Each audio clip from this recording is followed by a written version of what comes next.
네, 네, 안녕하십니까. 오늘 오션 2021 행사에 참석해 주신 많은 연구자 여러분들께 감사의 말씀을 드립니다.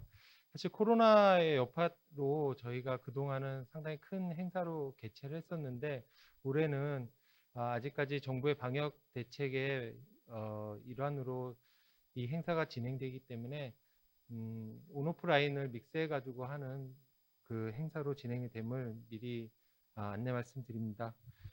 첫 번째 세션인 오션 IoT는 전체적으로 IoT의 현재와 미래 그리고 우리가 앞으로 나아갈 연구 방향에 대한 주제를 다루고 있습니다. 그래서 그 제일 첫 번째 세션인 자율지능 IoT의 현재와 미래에 대해서 간략하게 소개드리고 그 이후에는 모비우스 오픈소스, 즉 오션이 처음에 태동하게 된 계기죠. 그 모비우스 오픈소스의 현황에 대해서 안일엽 수석님이 발표드리고요. 그리고 원M2M 기술을 철도 도메인에 적용한 현황, 그리고 환경 분야에 적용한 사례, 그리고 원M2M 그 오픈소스를 보다 효율적으로 프로모션하기 위해서 매해 열리고 있는 모비우스 국제 개발자 대회에 대해서 설명하고 마지막 발표로 음향 IoT를 이용해서 재난 상황에 대응하는 발표를 마지막으로 첫 번째 세션을 진행하도록 하겠습니다. 자, 첫 번째 세션의 가장 첫 번째 주제는요. 자율지능 IoT의 현재와 미래입니다. 사실 제목은 좀 거창한데 지금까지 자율지능 IoT가 현 단계가 어떻게 돼 있고 그 다음에 앞으로 연구 방향들이 어떻게 진행될 거다라는 거에 대해서 간략하게 제가 설명을 드리도록 하겠습니다. 네, 다시 한번 소개해 드리겠습니다. 저는 한국전자기술연구원 자율지능 IoT 연구센터를 맡고 있는 이상신 센터장입니다. 반갑습니다.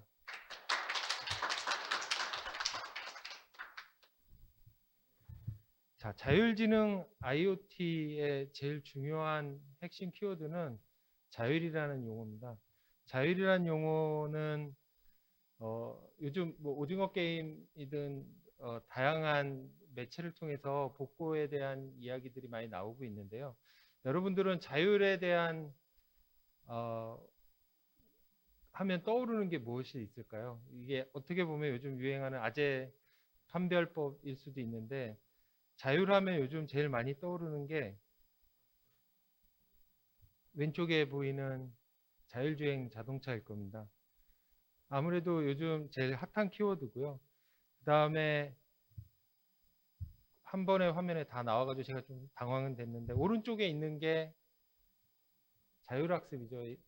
자율학습을 요즘 경험하지 않은 세대들도 있을 텐데 둘 다 아재들은 아마 자율학습을 가장 먼저 떠올릴 수도 있고요. 둘 다 자율이라는 단어가 들어가 있고요. 두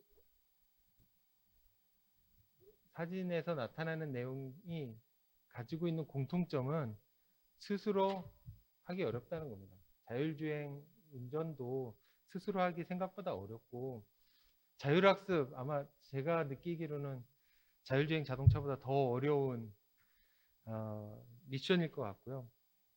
사실 자율로 무엇을 한다라는 거는 이 객체 자체가 자기가 무엇을 해야지 돼야 된다라는 미션과 그 다음에 해야 되는 방법 그리고 주변 상황을 다 인식해야지만 가능한 그런 일입니다.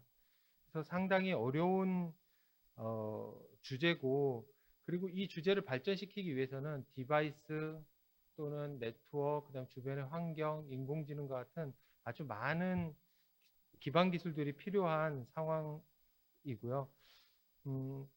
역으로 얘기하면 앞으로 점점 더 연구하고 깊게 알아볼 테마가 많다라는 것을 반증하는 예입니다. 자율지능 IoT 기술을 한번 데피니션 내려보면요. 사물 스스로 판단하고 상호 협업하여 시스템 서비스 공간에 자율적 최적화를 실현하기 위한 기술이라고 정의를 내릴 수 있습니다. 이 정의를 보면 가장 중요한 게 사물이 스스로 판단한다는 거고요. 그 다음에 자율적으로 최적화한다는 게 가장 큰 키워드 중에 하나인데요.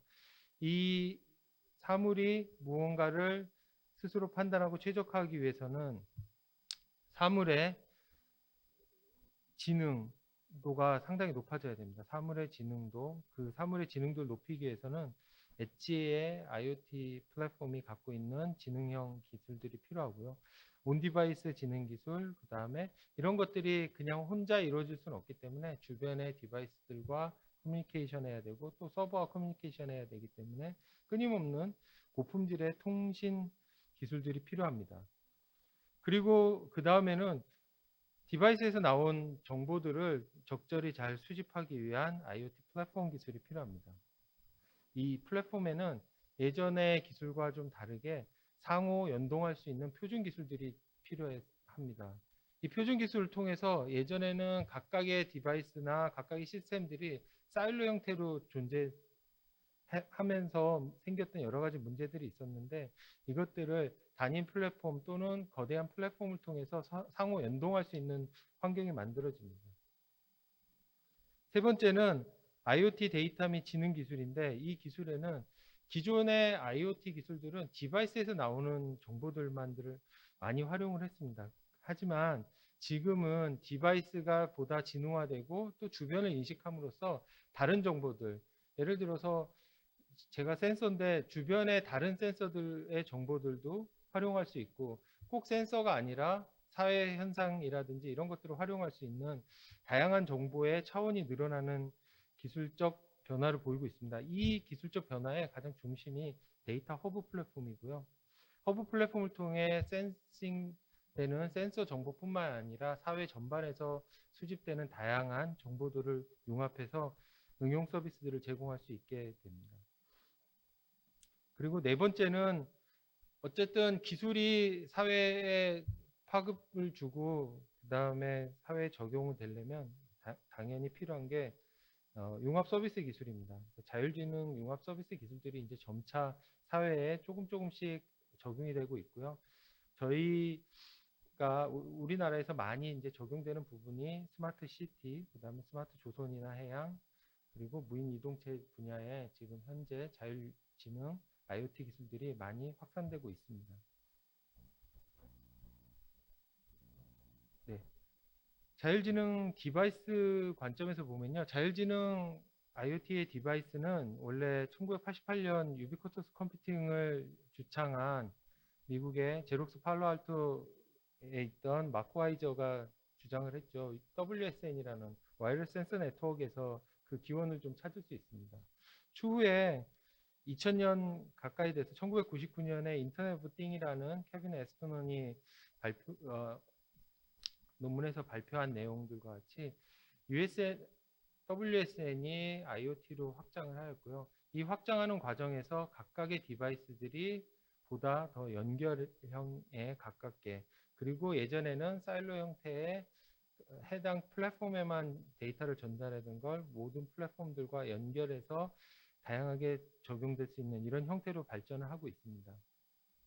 이 이후에는 현재 저희가 첨단으로 연구하는 부분들은 이 IoT 디바이스들을 보다 더 초소형으로 만들어서 원래 WSN 나왔을 때 나파에서 얘기했던 것처럼 진짜 스마트 더스트들이 이제야 드디어 실현이 되고 있고요. 지금 슬라이드에서 보시는 것처럼 산불 감지에 필요한 디바이스를 실제 드론이 탑재하고 날아가서 현장에서 산불 감지용 센서를 낙하함으로써 실제 USN 또는 WSN에서 처음에 얘기했던 그런 일들이 현실로 되고 있습니다.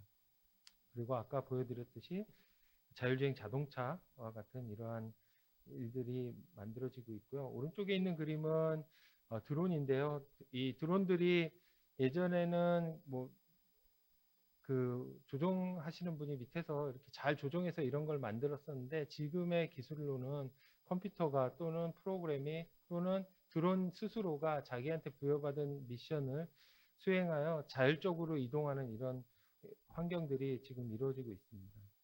디바이스의 전체적인 발전 방향은 초소형, 자율형, 이동형 디바이스로 발전될 것으로 예상이 되고 있습니다. IoT 플랫폼은 저희 한국전자기술연구원에서 개발한 모비우스가 그동안 독보적으로 활용이 됐었고요. 이 모비우스 플랫폼은 2015년에 첫 모비우스 1.0 공개를 시작으로 매해 새로운 버전들을 공개하고 있고 계속 발전시키고 있습니다. 여러분들도 모비우스를 활용해서 다양한 응용 서비스들을 만들 수 있는 환경이 지금 구축이 되어 있고요. 아마 다음 세션에 우리 한국전자기술연구원의 안일엽 수석님께서 보다 자세하게 설명을 해주실 것으로 생각이 되고요. 이러한 IoT 플랫폼들을 활용해서 또는 아까 말씀드렸듯이 센서 플랫폼, 센서에서 들어온 데이터 말고 다른 다양한 이기종의 데이터들을 융합해서 지금은 이 다양한 응용 서비스 분야에 적용하는 단계에 접어들고 있습니다. 지능형 도시 수자원 통합 관리 기술이라든지 조선해양 IoT 빅데이터 플랫폼을 만드는데 IoT 플랫폼이 근간의 플랫폼으로 활용이 되고 있고요. 그리고 무인 유동체 관제를 위한 통신 플랫폼, 그 다음에 스마트 가스 미터링을 위한 에너지 IoT 플랫폼의 기본 플랫폼으로 IoT 플랫폼들이 활용이 되고 있습니다. 또한 IoT 플랫폼이 IoT 디바이스로부터 데이터를 수집하는 것뿐만 아니라 다양한 주변의 데이터들을 같이 수집함으로써 허브 플랫폼으로 진화하는 단계에 있다고 말씀드릴 수 있습니다. IoT 플랫폼의 데이터가 점점 쌓이다 보니까요. 그 이후에 이 플랫폼에 쌓인 데이터들 정말 가치가 많이 있는데 이 플랫폼들을 활용하기 위한 다양한 기술들이 개발되고 있습니다. 먼저 센서 데이터의 그 사용의 한계를 뛰어넘기 위해서 다양한 사회 전반에서 수집되는 데이터를 모으기 위한 데이터 허브 플랫폼으로 확장을 하고 있고요. 그리고 플랫폼 안에는 지능형 학습 프레임워크를 탑재해서 보다 많은 인공지능 기법들을 활용하여 데이터의 가치를 높이는 데 활용되고 있습니다. 그리고 또 중요한 게 데이터의 흐름이 지속적으로 수집되다 보니까 이 시간의 흐름상에 있는 데이터와 또 공간의 흐름상에 있는 데이터의 이 관계를 활용해서 응용 서비스를 만드는 기술들이 많이 발전을 하고 있습니다. 그 중에 가장 중요한 거죠. 저희가 지금 이 행사를 온오프라인 믹스로 하게 된 이유 중에 하나도 코로나19 때문인데 이 코로나19 역학조사 지원 시스템에 확진자의 동선과 확진자의 위치가 같이 파악됨으로써 시공간 데이터 분석의 최고의 그 성과라고 느낄 수 있고요. 현재 코로나19 역학조사 지원 시스템을 통해 가지고 저희 국내에서 발생하는 코로나19 환자의 대부분을 다 그 검사하고 있다라는 그런 좋은 그 연구 성과도 있습니다. 지금 보시는 게 코로나19 역학조사 지원 시스템의 연구개발 결과물이고요. 실제 운영되는 플랫폼은 개인정보 때문에 저희도 볼 수 없어서 지금 보여드리는 것은 연구개발 결과물이고요. 이 안에 보면 어떠한 동성자가 어떠한 확진자가 어떤 방법으로 움직여 다녀서 다른 분들하고 어떻게 만났는지 감염 네트워크와 같은 이런 것들을 파악할 수 있는 이런 기술들을 탑재하고 있습니다. 자율지능 IoT의 그럼 다음 버전은 어떻게 나올 거냐? 이제는 현장에 있는 데이터들을 잘 수집합니다. 실시간으로 양방향 수집하고요. 그리고 현장에 보다 빠른 컴퓨팅 자원들을 이용해 가지고 사이버 세상에서 먼저 연산을 하죠. 이런 기술들을 요즘 각광받는 디지털 트윈이라고 하고요. 디지털 트윈을 활용해서 실제 현장에서 일어날 수 있는 일들을 미리 진행해 봄으로써 현장에서 발생할 수 있는 여러 가지 문제들을 미리 파악해서 조치할 수 있고 해결할 수 있습니다. 지금 보시는 그림은 조선소의 상황을 가정했고요. 크레인이 움직일 때 트랜스포터가 같이 충돌의 위험을 처했을 때 미리 현장에서 센싱된 정보들이 인공지능 기법을 통해 연산돼서 콜리전에 대한 얼리 워닝을 주는 이런 모습입니다. 이런 것들이 이제 앞으로는 일상화돼서 현장과 그리고 사이버 세상이 보다 긴밀하게 융합되는 이런 세상으로 발전할 수 있을 것 같고요. 자율지능 IoT 기술이 그 하부의 가장 중요한 백그라운드 기술로 활용될 거라고 생각하고 있습니다.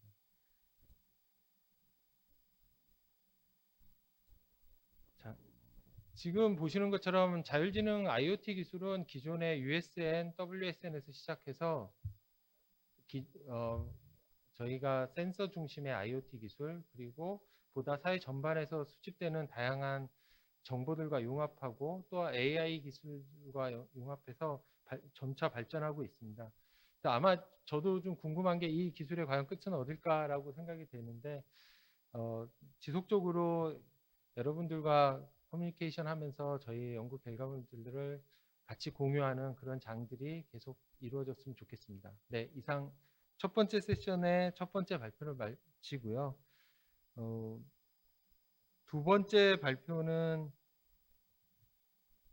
모비우스 오픈소스 현황에 대해서 한국전자기술연구원의 안일엽 수석님께서 발표해 주시겠습니다.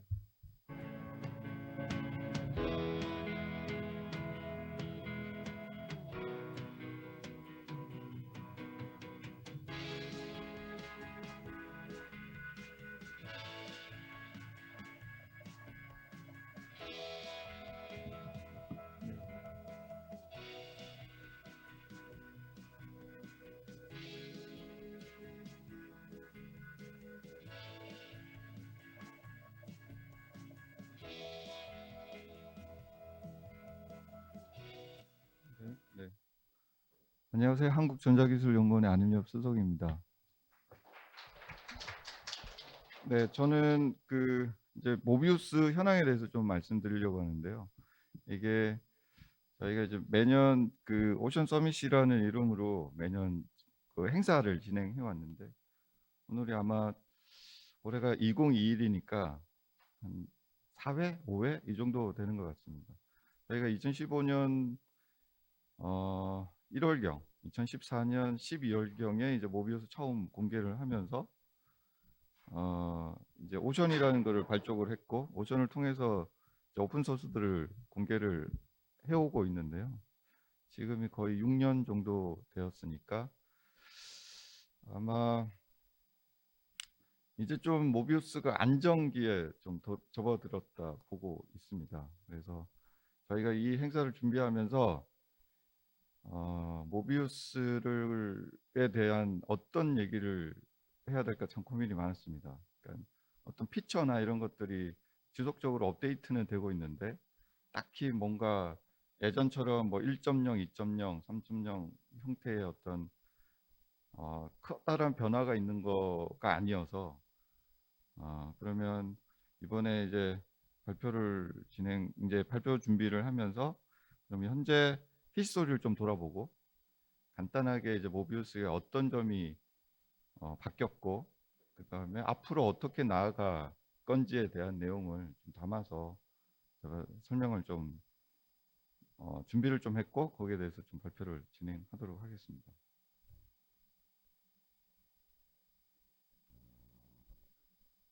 네, 그래서 간단하게 이제 목차는 오버뷰, 그다음에 개발 현황, 그다음에 향후 추진 방향, 그리고 결론 이렇게 순으로 발표를 드리도록 하겠습니다. 자, 이제 오버뷰인데요. 오션 개발자 사이트가 있습니다. 디벨로퍼스 IoT ocean.com인데 여기에 저희가 모비우스 외에 엔큐브라든지 그리고 저희가 다양한 응용 분야에서 개발했던 결과물들을 이제 요 사이트에 기본적으로 오픈을 하고 있습니다. 그래서 관련된 어떤 자료나 이런 것들 그리고 이제 튜토리얼이나 이런 것들도 여기에 링크를 좀 걸어 놓고 여기가 이제 실질적으로 오션 사이트라고 보시면 될 것 같습니다. 그래서 여기에 이제 다양한 사이트를 하는데 실제 자료는 저기가 이제 GitHub에 저희들이 공개를 하고 있습니다. 소스까지 다 같이 해서 공개를 하고 있는데 이게 2017년, 18년 정도에 실제 개발자들한테 일반인 개발자들한테 오픈이 됐고 그 전에는 회원사 위주로 해서 저희가 관리를 했었습니다. 그래서 이게 한 2, 3년 정도밖에 안 됐고요. 그래서 여기에 이제 들어가 보시면 다양한 자료들이 있는데 여러분들도 아시다시피 오픈 소스 특징이 불친절합니다. 그 자료나 이런 것들이 원래 없고, 왜냐하면 오픈 소스가, 그러니까 소스가 공개되다 보니까 그냥 소스를 봐라라는 의미들이 좀 있어서 불친절한데, 저희가 좀 나름대로는 가이드 문서라든지 이런 것들을 업데이트를 해놓고는 있는데 좀 바로바로 업데이트가 되지 않고 있는 상황입니다. 왜냐하면은 이게 저희가 이제 연구원에서 자체적으로 이제 과제가 끝나고 나서 이제 자체적으로 저희가 진행하다 보니까 이게 딱 이렇게 맡아서 하는 게 아니고요. 그래서 계속해서 이제 저희가 이제 모비우스를 업데이트를 해 나가면서 자체적으로 진행하는데 여력이 없죠. 다른 것도 해야 되니까. 그래서 좀 늦게나마 계속해서 업데이트는 되고 있는데, 그거가 바로바로 업데이트 되지 않는 거는 좀 죄송하고, 하여튼 여기에 많은 자료가 다 있습니다. 저희가 지금 현재 IoT를 기반으로 해서 하는 모든 자료들이 여기 다 올라와 있다라고 보시면 될 것 같고요. 혹시 여기서 부족한 게 있으면 저희 쪽으로 연락 주시면 저희들이 지원을 꼭 하도록 하겠습니다. 그리고 그러니까 소소하게 저희들이 변화가 좀 일어나고 있는데, 그 중에 하나가 여기에 보시면은 이제 튜토리얼들을 좀 저희들이 정리를 하고 있습니다. 첫 번째는 강의 자료. 그러니까 요거는 그 16주 이제 대학교에서 모비우스를 가지고 강의를 할 수 있을 정도의 교환을 좀 만들어서 배포를 하고 있고, 그게 이제 저기 사물진흥협회에 가시면 요 밑에 사이트죠. 이 사이트에 가면 다운로드를 받을 수 있습니다. 요걸 보시고 이제 지금 현재 요거 가지고 강의를 하는 대학교들이 있고요. 그 대학교에서는 이제 요걸 가지고 그대로 하진 않고 좀 이제 가지고 보완해서 커리큘럼에 맞게 보완해서 이제 강의를 하고 있습니다.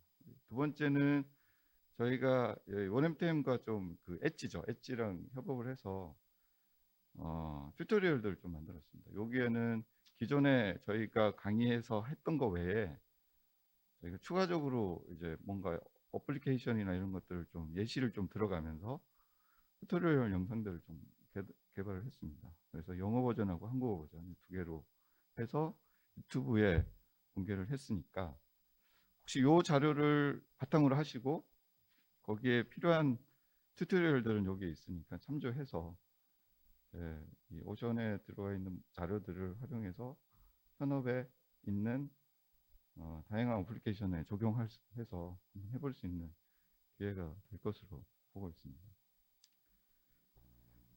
그래서 히스토리인데요. 이게 저희가 적용을 하다 보니까 처음에는 다양한 행사들도 많이 하고 했었습니다. 그리고 중간에 코로나가 발생하면서 행사가 좀 미진했지만 그래도 저희가 매년 해오던 게 있었다라는 게 여기서 좀 있습니다. 그래서 지금과 같은 오션 서밋은 매년 행사를 했고, 중간에 이제 개발자 대회라는 걸 하고 있습니다. 모비우스를 가지고. 지금 현재가 5회째인데 현재는 좀 국제 대회로 좀 하고 있고요. 그다음에 중간중간에 이제 어떤 실적이나 이런 것들이 있는데, 이제 작년이나 에는 조금 덜한 경향이 있습니다. 그래서 지금 이제 2021년까지 되어 있는데, 내년도 뭐 하나의 어떤 항목으로 갈 거고요. 내후년도 들어갈 거고. 그래서 저희는 어쨌든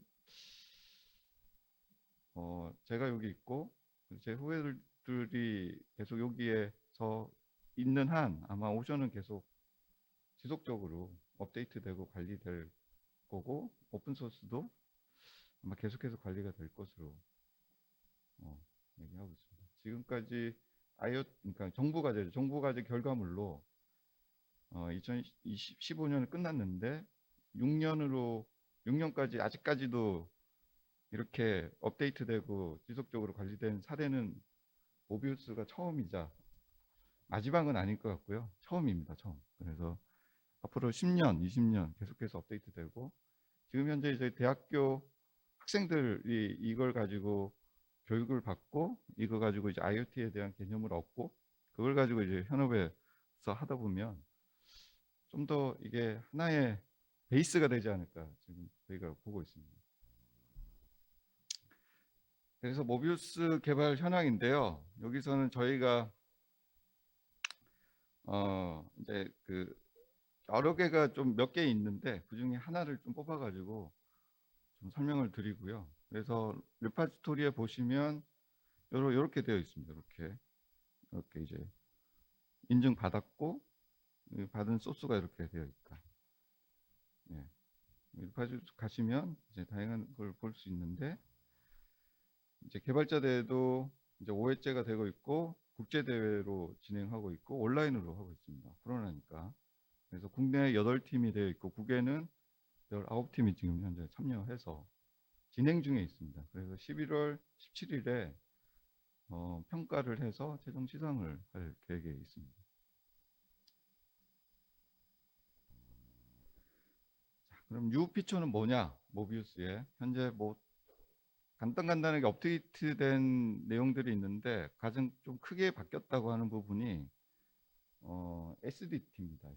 스마트 디바이스 템플릿이라고 되어 있는데 이게 아마 릴리즈 3, 릴리즈 4에 들어가 있는 거고요.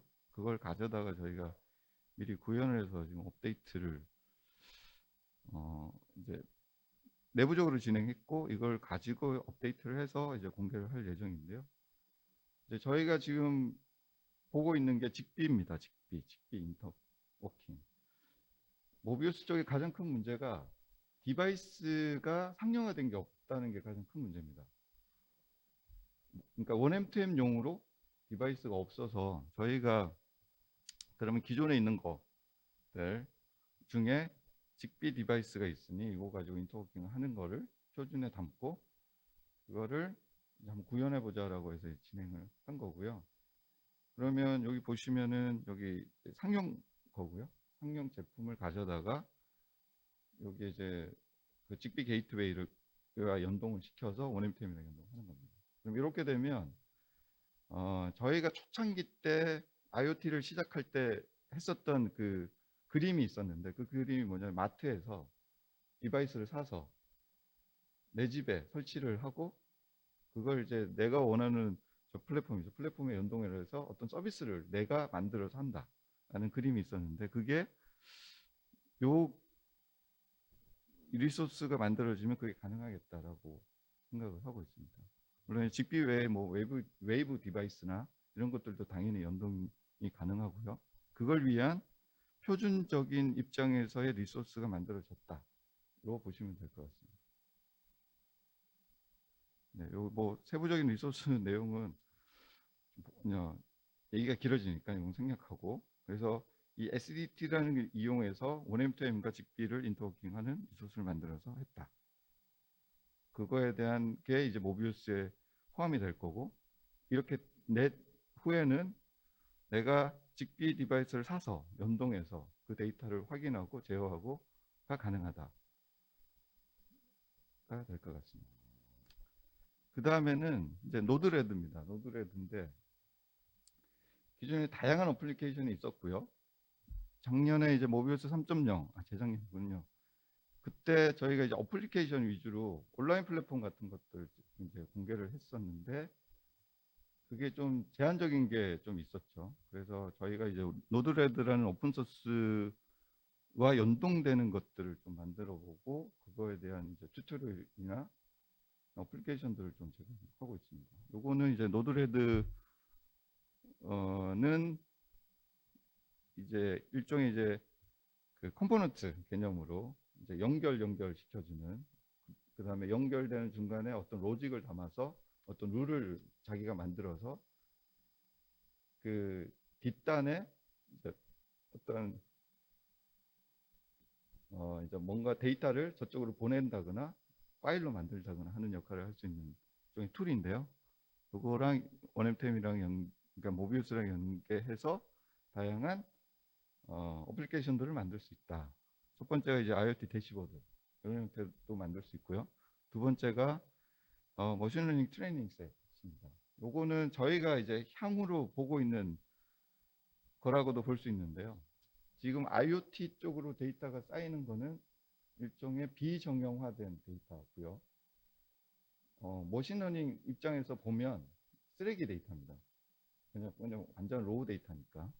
그거를 내가 머신러닝 학습하고자 하는 거에 맞도록 데이터셋을 만들어 줘야 되는데, 그거를 만들어 주는 툴이 지금 현재 없는 상황입니다. 일일이 이제 그 데이터를 가지고 와서 엑셀이나 이런 데 이제 데이터를 넣고 그 파일로 만들어서 그걸 다시 읽어서 학습 모델을 돌리는 형태로 지금 가고 있는데, 이 노드레드를 이용하면 자동으로 데이터가 들어올 때마다 어떤 로직을 꾸며서, 여기 보세요. 로직을 꾸며가지고 자동으로 엑셀이나 어떤 데이터셋을 변환되게 만들 수 있는 걸로 개발이 가능합니다. 그래서 이런 것들을 좀 기반적인 것들을 만들어서 제공을 하고 있고, 향후에는 저희가 저 머신러닝 트레이닝 데이터를 좀 플랫폼으로 확장을 하는 계획을 가지고는 있습니다. 그게 내년이나 내후년에 아마 플랫폼화돼서 만들어지지 않을까 생각하고 있습니다. 자, 요거는 이제 그 아까 보셨던 노드레드, 그 다음에 SDT, 요 리소스를 이용해서 저희가 간단하게 그 K워터랑 그 POC를 한번 만들어 봤고요. 그거에 대한 이제 동영상인데요. 한번 보시면 좋을 것 같습니다. 요거에 이제 앞서 말씀드린 내용을 거의 다 대부분이 담고 있어서요. 이게 뭐 그냥 글자만 있고 설명이 없어서 그러는데, 일단 아까 보셨던 그 직비 있잖아요. 직비의 어떤 그 센서들, 이런 것들을 대신하는 어떤 센서 장치들이 라즈베리파이 통해서 모비우스랑 연동이 되고 있는 상태이고요. 그 뒷단에는 노드레를 이용해서 어떤 데이터들을 이제 가공해서 어딘가로 보내고 있고, 그거를 이제 Vue.js, 그러니까 프론트 단이죠. 프론트 단에서 그 데이터를 받아서 이제 왼쪽에 보시는 저런 이제 웹페이지에 도식화 되게끔 만들어 놓은 거라고 보시면 됩니다. 그래서 센서 데이터는 계속 들어오고 있고요. 모비우스 쪽으로. 그 데이터를 노드레드에 연결해서 결과를 받아서 프론트 단에서 이제 그거를 이제 도식화 되도록 해서 표현된 겁니다. 그리고 도식화된 데이터는 아까 보셨던 저런 엑셀 파일이나 이런 데서 저장을 하고, 그 엑셀 파일은 다시 머신러닝 쪽에서 가져가서 학습을 할 수 있도록 제공하고, 이런 형태로 이제 전반적인 형태로 일단 POC 개념으로 해서 적용을 좀 해놓은 사례입니다. 그래서 보시면은 이쪽에는 실시간으로 데이터가 쭉 쌓이고 있고요. 보여주고 있고, 그 다음에 어떤 이벤트를 받았을 때 거기에 대한 액션들을 할 수 있게끔 저희들이 이미 만들어 놨고, 요거에 대한 적용 사례는 저희가 이제 그 튜토리얼 형태로 해서 잘 만들어 가지고 공개를 같이 할 예정이니까 나중에 요것도 참조하셔 가지고 개발할 때 활용을 하시면 좋을 것 같습니다.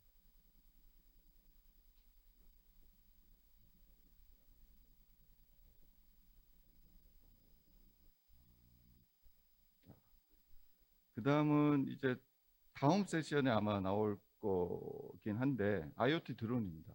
저희가 이제 모비우스를 만들고 나서 이걸 활용하는 분야가 어딜까 이제 보고 있었는데, 이제 드론 쪽으로 저희가 타겟을 정하고 이제 들어갔습니다.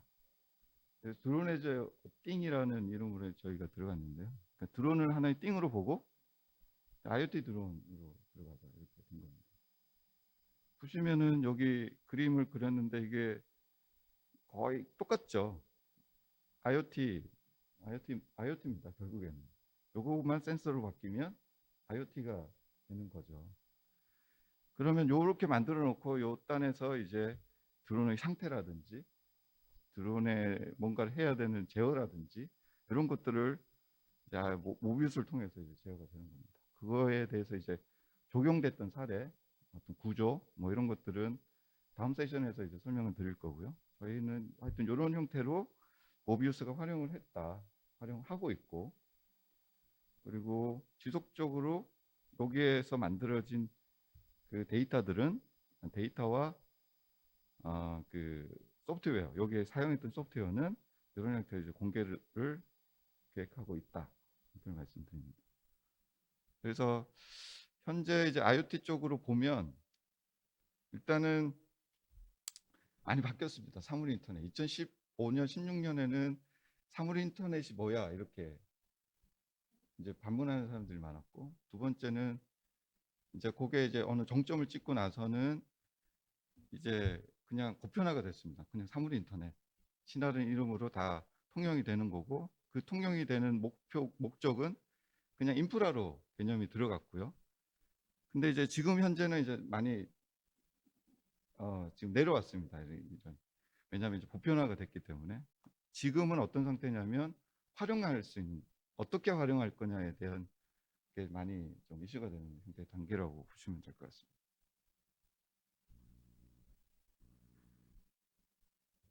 자, 그럼 향후 이제 오션을 어떻게 운영할 거냐? 저희가 지금 아까 말씀드렸다시피 좀 관리가 좀 어떻게 보면 소홀했고, 어떻게 보면 좀 미진한 부분도 있어가지고 저희가 좀 회원제, 그러니까 여기 뭐 돈을 받고 하는 회원제가 아니고요, 좀 가입을 좀 받아서 그 회원인 분들한테 저희가 하고 있는 것들을 저희 이제 메일링 리스트 혹은 뭐 그런 걸로 이렇게 좀 알려드려야겠다라고 좀 생각을 해서 좀 회원을 좀 받자. 그걸 뭐 예전처럼 뭐 관리자가 승인하고 정말 그 어떤 소속에 있는 사람이 맞냐 아니냐 이렇게 확인하고 하는 건 아니고요.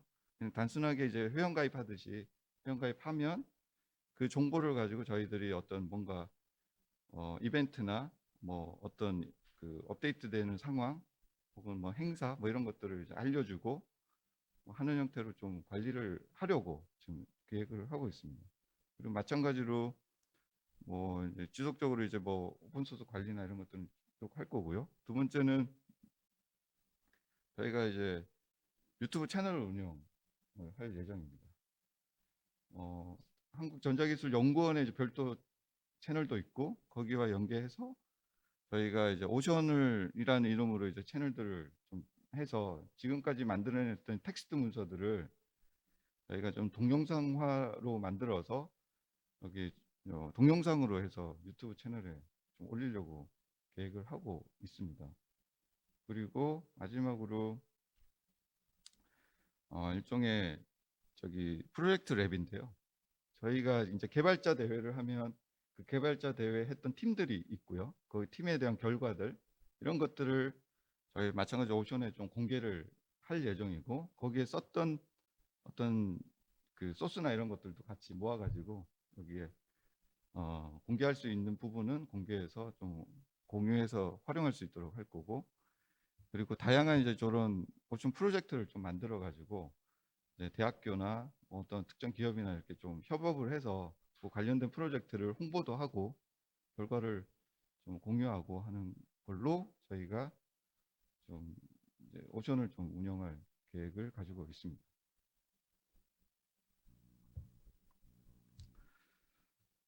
결론입니다. 저희가 이제 지속 가능한 IoT 플랫폼 모비우스라고 이름을 줬는데요. 그러니까 지속 가능하게 저희도 뭐 저기 과제가 끝나고 나서 자체적으로 좀 운영하는 면도 있고, 예산적인 면도 어떻게 보면 예산이 없는 상황에서도 저희가 이제 자체적으로 꾸미고 있는 건데, 일단 이제 마지막으로 말씀드리고 싶은 거는 계속 모비우스는 있을 거고 여러분들이 사용을 안 할 뿐이지 계속 있을 겁니다. 그래서 필요할 때 언제든 찾아오셔가지고 필요한 만큼 모비우스를 쓰시고 현업에서 잘 활용해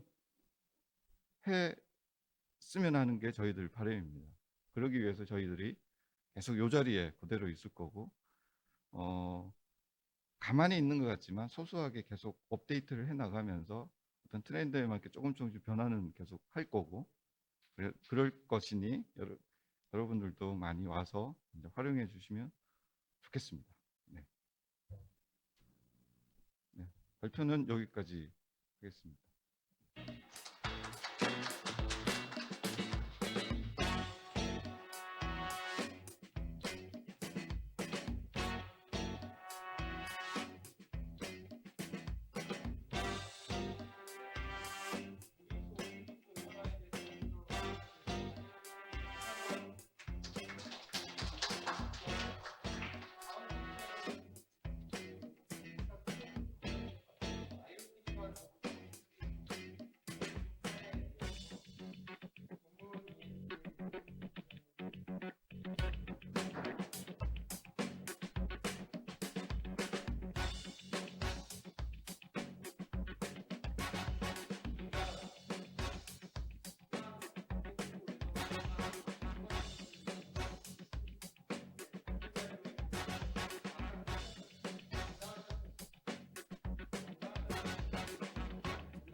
예, 안녕하세요. 저 동문이에이트에서 근무하는 이경인 진학입니다. 만나뵙게 반갑습니다.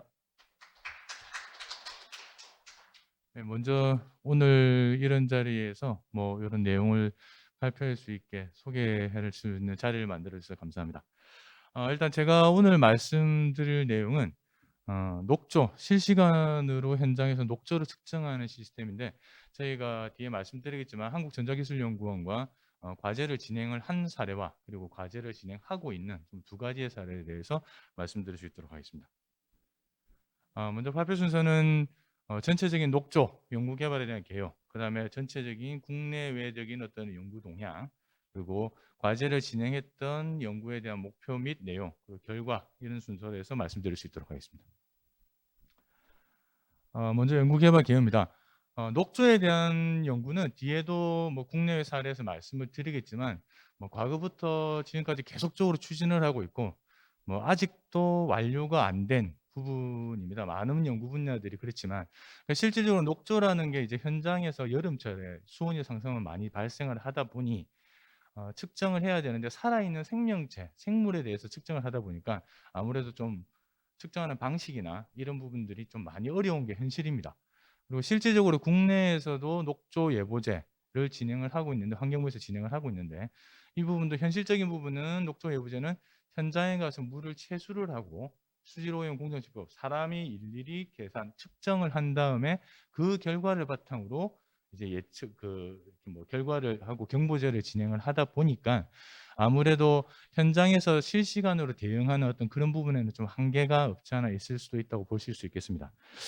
그래서 과거부터 지금까지도 계속하고 있지만, 현재 뭐 하천이나 호수 등에서는 해마다 뭐 녹조가 늘 나오고 있다고 해마다 뭐 뉴스나 이런 데서 많이 거론이 되고 있습니다. 특히 사대강 같은 유역에서는 뭐 강우, 작년 같은 경우는 뭐 강우나 이게 영향이 없긴 하지만 뭐 해마다 녹조로 해서 영향을 많이 받고 있고, 식수원으로 많이 이용되고 있는 대청댐 같은 경우에도 녹조에 대한 부분이 상당히 많은 문제를 일으키고 있습니다. 그리고 뒤쪽 세션에서도 지금 이제 초분강이나 다분강에 대해서 어떤 그런 내용들을 많이 뭐 발표를 해주시고 연구도 진행이 되고 있는데, 실질적으로 이런 초분강, 분강을 이용을 해서 많은 부분에서 환경에서 적용을 하고 있지만, 아직도 이제 국내에서는 원천 기술적인 부분이나 그 현장의 정확도, 정밀도를 높이는 데는 조금 더 시간이 더 필요하지 않을까 하는 그런 부분도 있습니다.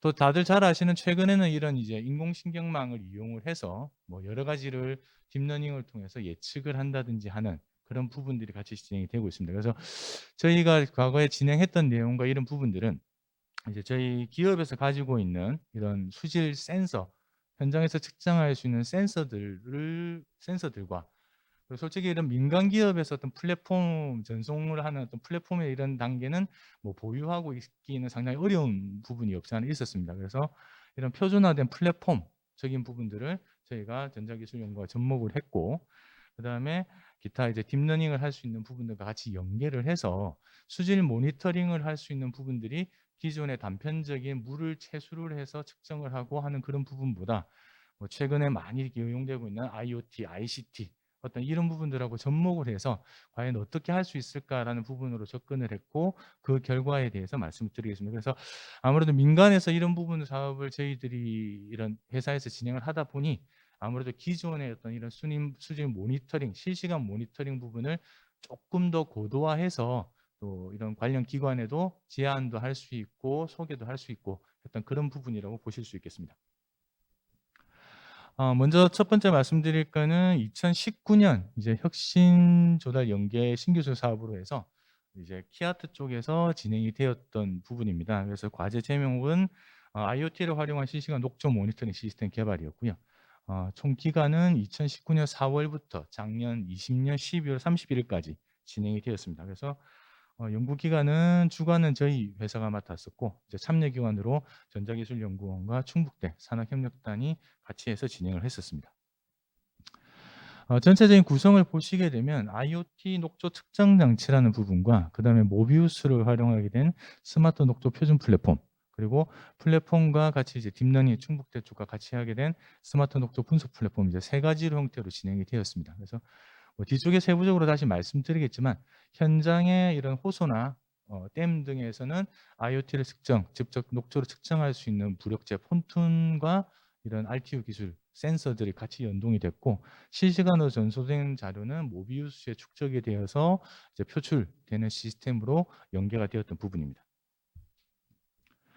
그리고 지금 이제 올해 다시 이제 진행을 하고 있는 부분인데, IITP 정보통신기획평가연구원에서 지금 현재 진행을 하고 있습니다. 그래서 ICT R&D 혁신 바우처 지원 사업이고, 과제명은 초분광 센서를 활용한 AIoT 플랫폼 기반 녹조 예측 시스템 개발로 올 4월 1일부터 해서 지금 뭐 올해 연차는 12월까지고요. 일단 내년까지 해서 진행을 하고 있는 부분입니다. 그래서 주관은 저희가 동문회에 대해서 맡고 있고, 공동은 지금 현재 전자기술연구원과 같이 진행을 하고 있습니다. 여담이지만 이 사업은 저희가 2000년에 전자기술연구원하고 같이 한번 제안을 했다가 그때는 떨어졌었고요. 선정이 안 됐었고, 올해 어떻게 보면 조금 더 좀 내용을 보완을 해서 제안을 했는데 일단 선정이 되었던 부분입니다. 그래서 기존에 이제 아까도 말씀드린 앞쪽에 한 부분은 이제 다분광 센서를 활용하고, 이번에는 이제 초분광 센서를 활용을 하는데, 기본적인 컨셉 자체가 초분광은 뒤쪽에도 말씀드리겠지만 지금 대부분 이제 드론이나 항공기를 이용해서 그 하늘 쪽에서 많이 측정을 하는 부분입니다. 그런데 뭐 날씨 기상이 안 좋다든지 한때는 측정이 좀 안 되고, 아직도 이제 광역적 전체적인 이제 면 단위로는 기존에는 그런 초분광을 하면은 많이 활용을 할 수는 있지만, 개념적으로 약간 교량이나 이런 쪽에 좀 고정, CCTV처럼 고정을 해서 하게 되면 현장에서 물을 뜨는 거는 이제 점으로 볼 수 있고, 저희가 이번에 과제를 해서 나중에 완료가 되면 그 부분은 이제 선이 되고, 최종적으로 이제 항공 드론 쪽에 하게 되면은 이제 면 쪽이 돼서 전체적인 데이터가 각각의 지점에서 가지는 부분들을 조금 더 보완을 할 수 있고, 초분광을 활용해서 했을 때의 어떤 정확도나 정밀도를 아무래도 조금 더 높일 수 있지 않을까라는 그런 좀 개념을 적용을 했던 부분이고요. 주위에 이제 연구하시는 분들하고도, 그리고 이제 정책을 수립하는 분들한테 좀 여쭤봤을 때 한 번쯤은 해볼 만하다라는 개념으로 해서 접목을 해서 지금 현재 진행을 하고 있습니다. 그래서 지금 현재 저희 이제 주관에서 가지고 있는 마찬가지 이제 어떤 현장에서 측정할 수 있는 센서와 이런 초분광적인 부분에서 데이터를 이제 수집을 하고, 모비우스에 활용을 해서 뒤쪽에 다시 설명을 드리겠지만 이제 머신러닝 ML과 같이 접목을 해서 그걸 이제 실시간으로도 이렇게 보여줄 수 있는 그런 부분이라서 지금 현재 개발을 진행 중에 있습니다. 다들 잘 아시겠지만 이제 앞서도 말씀드렸지만 국내외적으로 어떤 실시간 측정은 과거부터 계속 국내에서도 말씀이 진행이 되고 있었고요. 미국에서는 이제 레온 프로젝트라고 해서 2000년대 중반, 7년, 9년 이런 식으로 해서 많은 분들이 수질하시는 분들은 이 내용을 많이 잘 알고 계시리라 생각이 됩니다. 그래서 전체적으로 이제 IBM과 여러 가지 어떤 각 대학들이 같이 공동으로 해서 진행을 했었습니다. 그래서 이런 폰툰이라는 지점을 이용을 해서 물 위에 뜰 수 있는 부채를 이용을 해서 수직적으로 실시간으로 각각의 센서들이 이제 내려가면서 그 층별로 메타별로 해서 측정을 하고, 주위에 이제 기상 센서까지 같이 연동을 해서 진행을 했던 부분입니다. 그래서 이런 부분들은 향후 많은 지역으로도 확대가 돼서 지금도 계속적으로 미국에서 운영을 하고 있고요. 이런 부분의 연장생산으로 된 게 이제 미국의 USGS에서 마찬가지로 각각의 미국에 있는 여러 가지 호수 지점 쪽에 이런 폰툰이라는 거를 설치해서 마찬가지로 이제 실시간으로 데이터를 전송을 하고 있는 부분들입니다. 근데 사이트도 나중에 들어가 보시고 하면 아실 수는 있지만, 실시간 자료라는 것 자체가 약간의 텀은 있지만 아직까지 여기에는 지금 국내에서 저희들이 많이 적용을 하고 있는 이런 AI적인 어떤 그런 부분들까지 적용을 해서 하고 있는 건 아니고, 실시간으로 데이터를 이제 표출을 해주고 있는 그런 상황이라고 보시면 되겠습니다. 국내에서는 아무래도 전체적인 이제 식수원, 이런 댐을 많이 관리하는 이제 한국수산공사에서 2000년 한 중반 정도부터 해서 각각 식수원의 원형 부위를 띄워서 실시간 측정을 하고 있었습니다. 그 외에 고정식으로는 이제 치수탑에 어떤 센서들을 달아서 측정을 하고 있는 상황인데, 조금 조금 뭐 문제 아닌 문제가 됐던 게 기존의 V라는 게 어떤 경우에는 좀 뭐 한 3m 상당히 좀 크게 좀 됐었고, 그다음에 자동 윈치라는 시스템이 이제 겨울철에 동절기에 할 때는 좀 언다든지 하는 좀 하드웨어적인 좀 문제가 있었습니다. 그래서 그런 부분들을 개선을 하기 위해서 뒤에 말씀드린 그 2019년에 했던 혁신조달 연계형 사업이 나오게 되었고, 그 부분을 이제 저희 회사가 수행을 했던 부분입니다. 그래서 아직도 이런 각각의 이런 원형 부위들이 좀 오래된 부위들은 뭐 수상무사에 있는 대청댐이나 소양댐이나 이런 데서도 계속적으로 운영이 되고 있는 상황이고, 모르겠습니다. 이제 과연 이런 부분들이 이제 얼마나 확장이 되고 할지는 모르겠지만, 뭐 기술적인 부분들은 분명히 좀 진일보한 부분이라고 보실 수 있겠습니다. 그리고 이제 건설기술연구원에서도 과거에 어떤 국가 R&D를 진행한 이런 수신별 어떤 프로파일링에 대한 부분들이 지금 현재 계속적으로 진행이 되고 있는 상황이라고 볼 수 있겠습니다.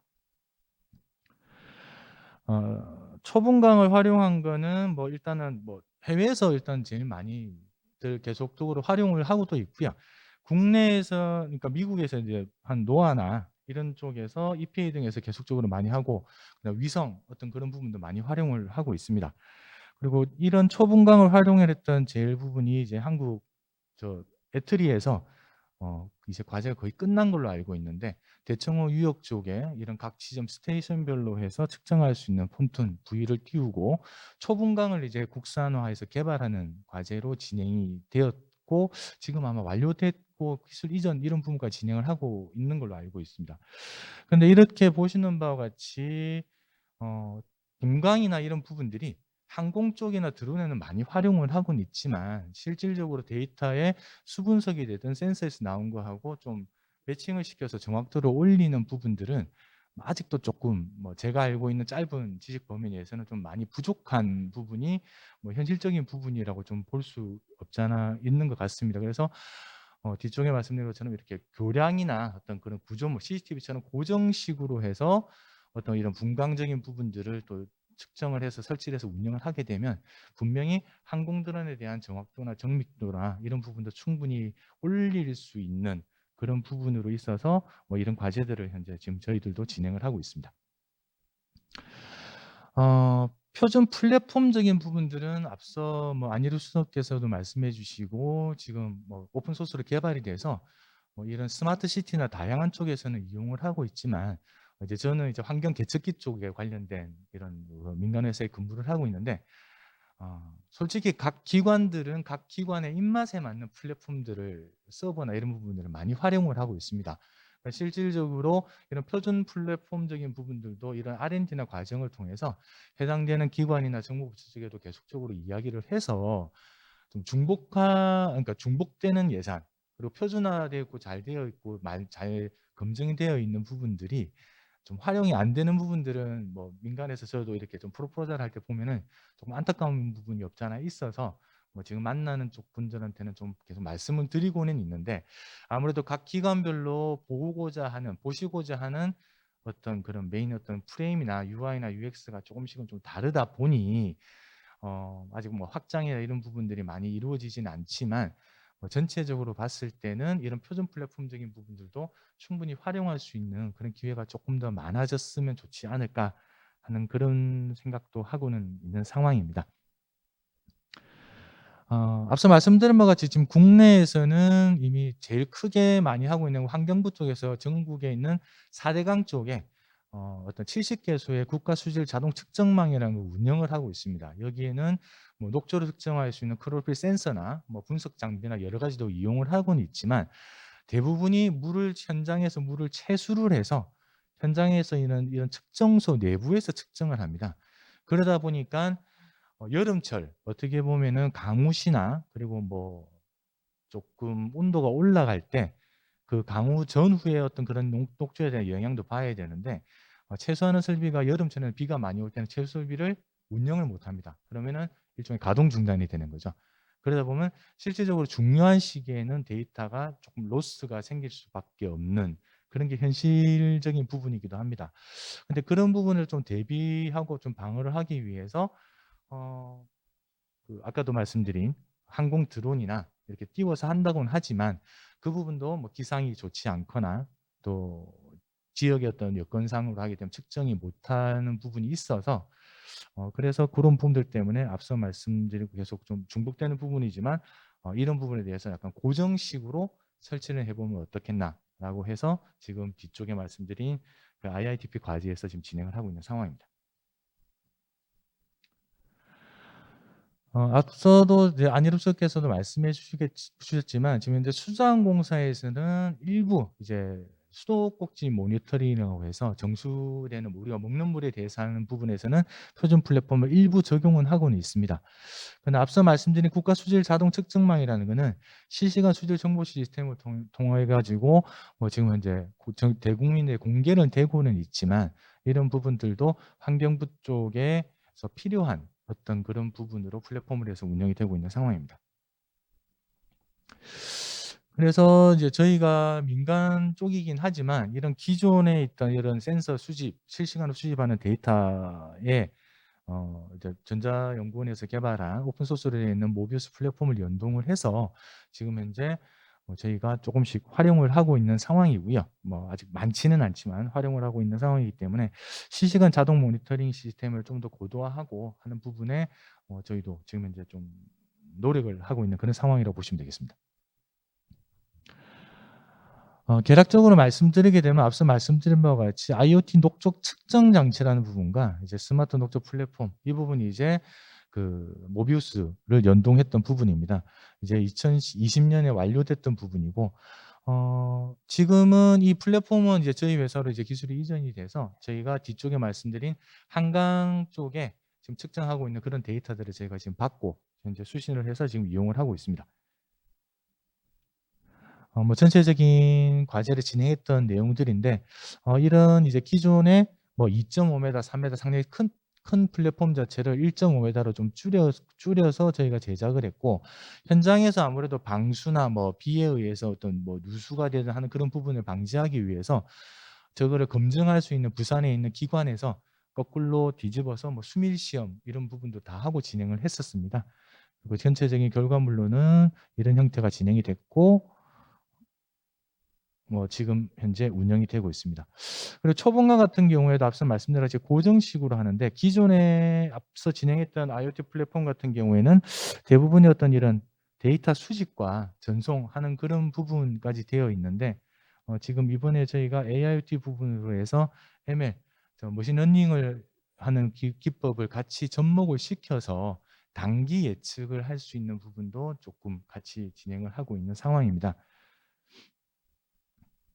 요거는 이제 저희가 썼던 어떤 그런 안에 이제 알고리즘 그 로직들 하드웨어적인 부분들이고요. 지금 현재 녹조 예측은 그 국립환경과학원에서 운영을 하고 있는 거는 예측은 수치 모델링을 이용해서 장기 예측을 하고 있습니다. 보통 한 열흘이나 일주일 단위 이후에는 녹조가 어떻게 될 거라는 장기 예측을 하고 있는데 실질적으로 녹조라는 게 발생이 되면은 적당한 거는 상관이 없습니다. 확실한 과한 게 문제니까. 근데 다들 알고 계실 수도 있지만 알고 계시겠지만 녹조가 많이 발생을 하게 되면 식수원으로 정수장 과정에서 어떤 독성 물질이 형성이 됩니다. 그래서 보통은 이제 취수하기 전에 녹조에 대한 어떤 그런 양을 농도나 이런 부분 좀 제한을 하고 정수 처리 과정 공정에서 녹조가 발생할 때 휴믹 애시드라는 어떤 그런 물질이 발생이 안 되게끔 조정을 하게 되는데 지금 현재로서 어떤 미래 관측적인 부분이 장기, 중장기로 하기 경우에는 어떻게 보면 그 공정은 이미 근부는 지나가고 이미 뭐 정수성 공정 과정으로 들어가기 때문에 이번 과제를 통해서 좀 단기 예측적인 부분을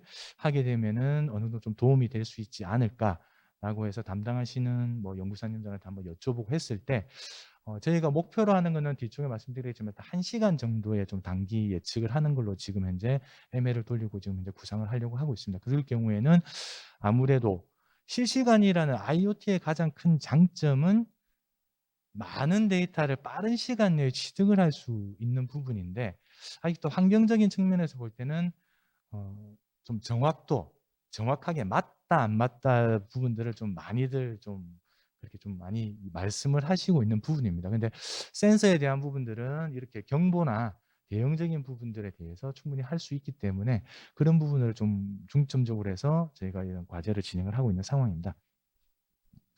그래서 말씀드린 바와 같이 기존의 IoT 쪽에 이런 그 AI 부분을 넣어서 지금 AIoT 어떤 고도화적인 부분들을 지금 현재 진행을 하고 있는 상황입니다.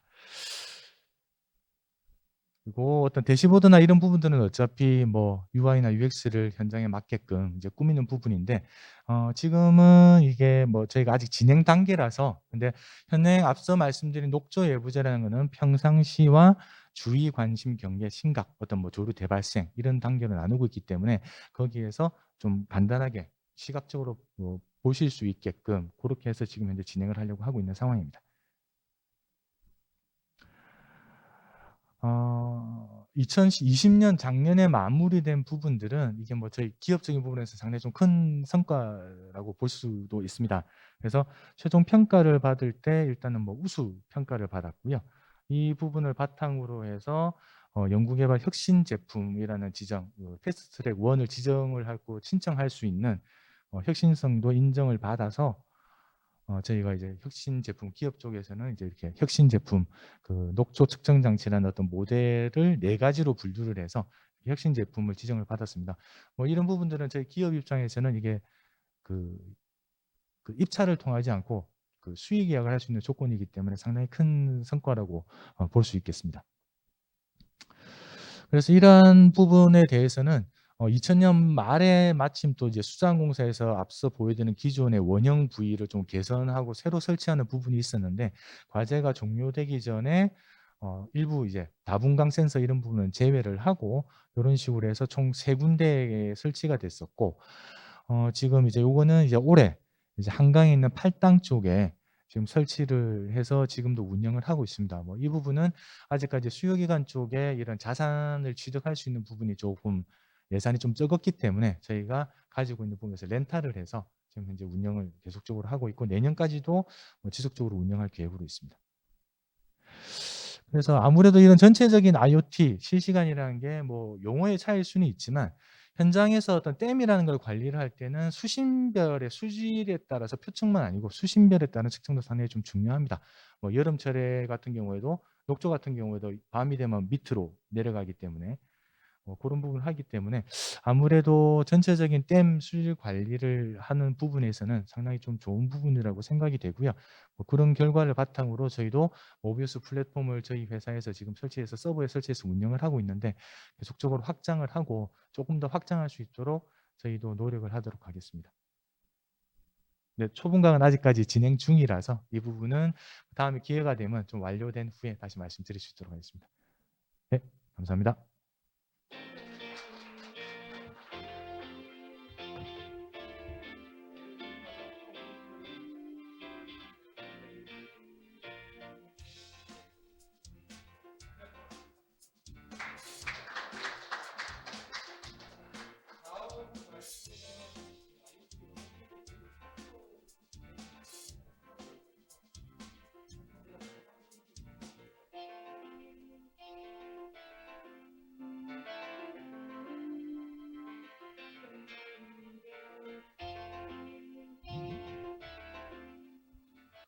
네, 안녕하십니까.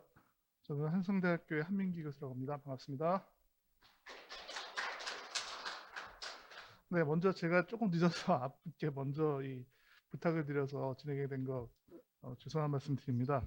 이게 생각보다 이 교통이라는 게 예측이 참 불가능해서 저도 철도라는 교통을 하기는 합니다만 확실히 그런 면에서는 자동차보다는 철도가 훨씬 좋지 않나 이런 생각을 했습니다. 오면서. 네, 사실 스마트 철도라는 게 국내에서는 그렇게 아주 파퓰러하지는 않죠. 물론 우리가 그 철도를 이용하면서 사실은 다른 나라에 비하면 상당히 스마트한 서비스들을 이용하고 있는데요. 가장 대표적으로 우리나라는 기차표를 잘 발행하지 않잖아요. 대부분 이제 스마트폰에다가 앱을 깔고 있고 또 바로 옆 나라 일본만 봐도 이제 기차를 이용하려면 개찰구에다가 이렇게 마그네틱 카드 이거를 통과시키고 들어가게 돼 있는데 우리나라는 그런 거 없죠. 뭐 그 열차에 타도 그걸 체크하는 사람만 이렇게 왔다 갔다 하지 뭐 실질적으로 표를 보여주거나 이런 일은 사실 거의 없습니다.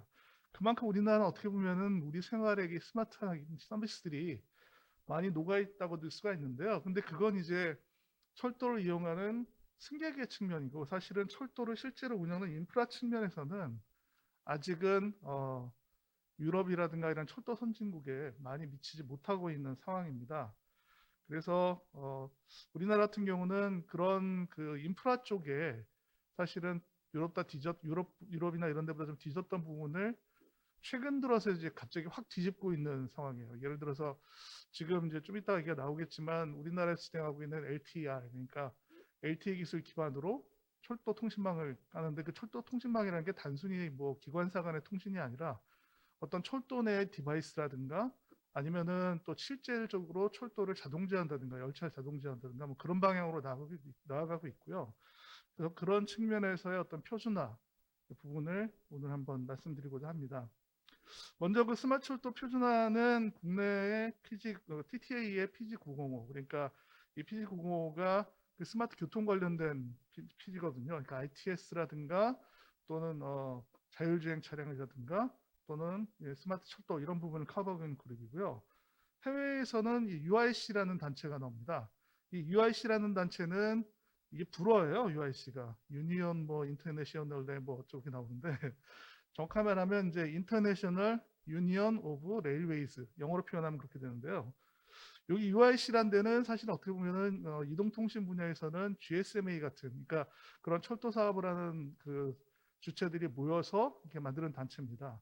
그래서 일종의 연맹 같은, 사업 연맹 같은 단체인데, 여기에서 그 90이 아니지, 2017년, 2017년 정도 됐던 것 같네요. 그때부터 3GPP, 그러니까 이동통신 표준에 첨가하게 됩니다. 그 이유는 UIC 같은 경우는 그동안에 GSM 베이스, 그러니까 GSM 아시죠? 옛날에 2세대 이동통신, 그 GSM 베이스의 철도 이동통신을 하고 있었고요. 그러다 보니까 거기서 사용되는 데이터망도 GPRS 기준, 그러니까 맥시멈 64K 정도, 그 정도 속도를 사용하고 있었는데, 그게 이제 사용 연한이 넘어버린 거죠, 이제. 그래서 자기들도 이제 새로운 망을 깔아야 되는 상황이고, 그래서 3GPP의 5G 이후의 망에 이런 철도 이동통신망을 한번 적용해보자, 이런 목적으로 UIC는 표준화에 뛰어들 거예요. 2017년에. 우리나라 같은 경우는 사실은 LTR을 우리는 깔기 시작했거든요. 그래서 2018년부터 깔기 시작해서 2018년이든가 제가 횟수가 정확하게 안 나는데 평창올림픽 때 우리가 시범 서비스를 했잖아요. 그때 우리는 이제 철도망을 깔기 시작한 거죠. 그러니까 유럽이 우리보다 철도 인프라의 선진국이지만 유럽보다 더 나은 기술로 우리가 먼저 전공망을 깔기 시작한 거예요. 그래서 그런 이유로 해서 UIC하고 우리나라하고 함께 왜냐하면 이동통신 분야에서는 유럽의 철도 연맹이나 우리나라나 철도 분야에서는 마이너에 속하니까, 그래서 같이 연합을 해서 표준 활동을 해보자. 그래갖고 3GPP에서 같이 활동을 하게 됐고요. 그래서 크게 보면은 스마트 철도라는 거는 3GPP를 통한 하단의 통신 부분, 그리고 상단에서는 실제 철도 서비스를 위한 사물 인터넷 플랫폼의 적용을 어떻게 할 것인가, 이 두 가지 관점으로 진행을 하게 됐습니다. 뭐 여기 보시면은 오른쪽에 보시면 아시겠지만 그 왼쪽 거는 사실 유럽에 가까운 그러니까 그 유럽에서 지금 그 향하고 있는 건데, 오른쪽이 이제 우리나라에 좀 더 가까운 건데요. 우리나라 같은 경우는 이제 스마트 철도 이동통신 부분은 3GPP, 아까 말씀드린 것처럼 상단에 사물인터넷 플랫폼 쪽은 1M2M 이렇게 표준 기구들을 나눠서 배치를 해갖고 활동을 하고 있고요. 사실 유럽 같은 경우는 아직 상단에 스마트 철도의 플랫폼까지는 아직 생각을 못 하고 있는 상태입니다. 그래서 저희한테 가끔 많이 물어보죠. 어떻게 진행되느냐고. 1M2M에서 그 우리나라에서 활동을 보면 먼저 그 1M2M이나 워킹그룹에 3개가 있습니다. 3개가 있는데, 하나는 여기 보시면 워크그룹 1, 워크그룹 2, 워크그룹 3 이렇게 있는데요. 워크그룹 1 같은 경우에는 우리가 그 스마트 철도 관련 워크 아이템의 네일드라는 워킹 아이템의 라포처를 하고 있고요. 워크그룹 3에서는 저희가 워킹그룹 의장을 하고 있고, 그리고 테크니컬 플래너리에서는 전체 워킹그룹을 관리하는 컨비너 역할을 하고 있어서 우리나라가 1M2M에서는 꽤나 그 거버넌스를 잘 잡고 가고 있는 상황이라고 말씀드릴 수 있을 것 같습니다. 스마트 철도 관련돼서 사실 아직 그렇게 활발하게 1M2M에서 막 활동이 일어나고 있지는 못한데요. 뭐 여러 가지 이유로. 근데 지금 현재 스마트 철도 관련된 워킹 아이템이라고 본다면 아까 말씀드린 네일드하고 그다음에 STT 베이스드 인포메이션 모델 매핑 그 버티컬 인더스트리 요 두 가지 워킹 아이템이 스마트 철도와 관련됐다고 볼 수 있겠고요. 또 이게 지금 그 작업되고 있는 게 릴리즈 4에서 작업이 되고 있고 실질상의 그 기술 기획은 릴리즈 5에서 더 많이 들어갈 걸로 예상이 됩니다. 그래서 릴리즈 4가 이번 12월 달에 끝나니까 릴리즈 5는 이제 내년부터 작업해서 후년 여름 정도에 끝날 계획을 갖고 있는데요. 그 정도 되면 이제 상당히 많은 부분이 철도의 플랫폼 기술들이 원형템 플랫폼하고도 많이 합쳐질 것이다. 이런 예상을 하고 있습니다. 여기 보시면은 그 원M2M에서 고속철도의 그 표준 관련 부분인데요. 일단 원M2M은 중요한 스펙이 몇 개가 있는데 중요한 스펙이 많은데 그 중에서 특히 몇 개 보자면은 TS001이나 2 같은 경우가 리퀘어먼트하고 아키텍처고요. 그리고 TS004였죠 아마 제가 번호가 헷갈리는데 그 코어 프로토콜, 네, 코어 프로토콜의 004. 요 세 개가 어떻게 보면 굉장히 핵심인 프로토콜, 그러니까 핵심인 표준이라고 보시면 되고 그 밖의 표준들은 이제 이런 핵심 표준들을 지원해서 애드온할 수 있는 표준들이 구성이 된다고 말씀드릴 수가 있는데요. 이 스마트 철도 같은 경우는 TS1하고 2, 그러니까 1번하고 2번 아키텍처 리퀘어먼트 그리고 TR0058. 그러니까 아직은 어느 정도의 철도 내용을 원M2M에 도입할 것인가에 대한 스타디인데 그게 58번이죠 레일드. 그리고 TS002, 아까 말한 인포메이션 모델. 요 정도가 이제 영향을 미치고 있고요. 관련된 그 부분들은 여기 보시면 화살표로 지금 가 있는 부분이라고 보실 수 있습니다. 물론 아직 직접적으로 내용이 반영되지는 않고요. TR0058 같은 경우는 일단 그 사물 인터넷 서비스 도입을 위해서 철도하고 어떤 연관된 유스 케이스도 있을 것이냐 하는 것하고 그 다음에 이 철도 분야하고 원M2M 시스템 사이에 어떤 차이점이 있을 것이냐 이게 피지빌리티 스터디의 성격이 강해서요. 그리고 개념적으로 어떤 기술 구조를 가져갈 것이냐 그 다음에 일종의 부록으로 철도 분야에서 어떤 표준단체 활동들이 지금 진행되고 있다. 대표적으로 3GP라든가 ITU라든가 이런 내용들이 이제 TR에 들어가 있습니다. 유스 케이스를 보면은 뭐 철도 관리, 운용, 안전, 서비스 이런 정도의 카테고리로 유스 케이스들이 있고요. 뭐 아까 말씀드린 것처럼 릴리즈 4에서는 사실 이미 작업이 거의 끝났고 릴리즈 5에서 이제 실제 워킹 아이템으로 다시 한번 진행되면서 규격 확장이 제한될 예정입니다. TS0023 같은 경우는 사실은 스마트 철도에만 국한된 건 아니고요. 여기 보시면 알겠지만 버티컬 인더스트리를 위한 인포메이션 모델하고 매핑이에요. 이게 무슨 말이냐면 우리가 사물 인터넷 시스템을 굉장히 여러 산업 분야에서 만들고 있죠. 뭐 아까 좀 전에 녹조 얘기도 나오셨지만은 사실 녹조뿐만이 아니라 뭐 우리가 가장 먼저 봤던 스마트 홈도 있을 수 있고 또 스마트 시티 과제도 진행되고 이런 굉장히 많은 그 도메인에서의 과제들이 진행되고 있는데 그러니까 문제는 이겁니다. 우리가 시스템 간에 서로 연동을 한다거나 뭔가 어떤 그 통합된 뭔가를 만들고 싶으면 사실 두 가지의 표준화가 필요한 거죠. 하나는 인터페이스고요. 또 하나는 그 인터페이스를 통해서 서로 주고받을 정보가 통일이 돼야 되죠. 그러니까 예를 들자면 스마트홈에서 그러니까 냉장고라기보다 텔레비전이 있고 그 다음에 스마트 시티에서 뭐 예를 들어서 어디 뭐 공공장소에서 노는 디스플레이가 있는데 그 두 개가 하드웨어적으로 똑같은 거거든요. 예를 들면은 그런데 스마트 시티에서 하는 그런 공공 디스플레이와 그 스마트 홈에서 하는 TV는 서로 완전히 다른 정보 모델을 갖고 있어요. 근데 예를 들어서 누군가가 뭐 그럴 일은 없겠지만 예를 들자면 집에서 쓰던 TV를 밖에 놓고 공공의 디스플레이로 사용하는 일이 생겼다. 그러면 전혀 다른 이 모델이 되는 거거든요. 예를 들면. 그래서 그런 측면에서 봤을 때 그 어떤 이 사물 인터넷에 사용되는 객체들, 디바이스들, 센서들 이런 거에 대한 정보 모델은 서로 통일이 돼야 앞으로 사물 인터넷이 계속 퍼져나가고 인티그레이션 되고 또 서로 인터페이스 될 텐데 그때 효과를 볼 수 있다. 이런 개념이라고 볼 수 있고요. 그러다 보니까 이 TS0023 같은 경우는 단순히 뭐 제가 지금 철도 얘기하러 나왔지만 철도뿐만이 아니라 여러 가지 도메인에 걸친 정보 모델을 만드는 그런 표준 규격으로 할 수 있습니다. 그래서 이거 같은 경우도 지금 이게 사실 시작된 거는 릴리즈 2, 3부터 시작됐고요. 그리고 4에서 상당히 많이 진전이 됐고 릴리즈 5도 일찌감치 워킹 아이템이 제너레이션 돼서 이건 지금 진행이 되고 있습니다. 릴리즈 5도 이미 그 규격 초안도 어느 정도 나와 있고 거기에 계속 릴리즈 5 작성 기간 동안에 계속 리더온이 될. 왜냐하면 정보 모델이니까 사실 일종의 디바이스 정보에 대한 사전처럼 계속 애드온이 될 거거든요.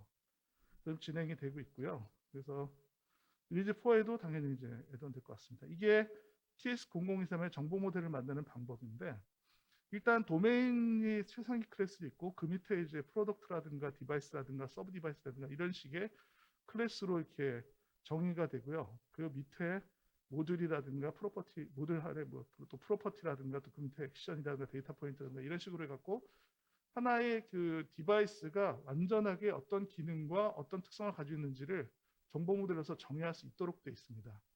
그래서 이게 지금 현재 정의되는 게 대략 한 120개 정도의 모듈 클래스하고 71개의 디바이스 모델, 그리고 이게 한 7개의 버티컬 도메인에 걸쳐서 지금 정의가 되고 있고요. 그 중에 이제 스마트 철도도 들어가 있는 거죠. 여기 보시면은 이게 스마트 철도 디바이스를 이게 정의한 예시인데요. 여기 보시면 여러분들이 그 많이 보시는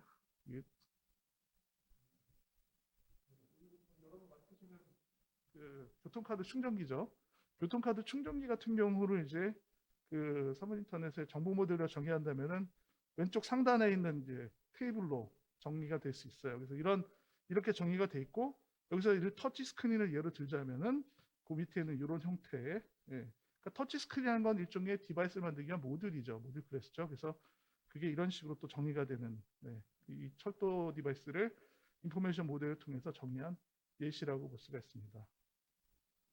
자, 그러면 여태까지는 이제 제가 1M2M과 관련된 부분을 말씀드렸고요. 요거를 이제 조금 더 제너럴하게 한번 얘기를 해보고자 합니다.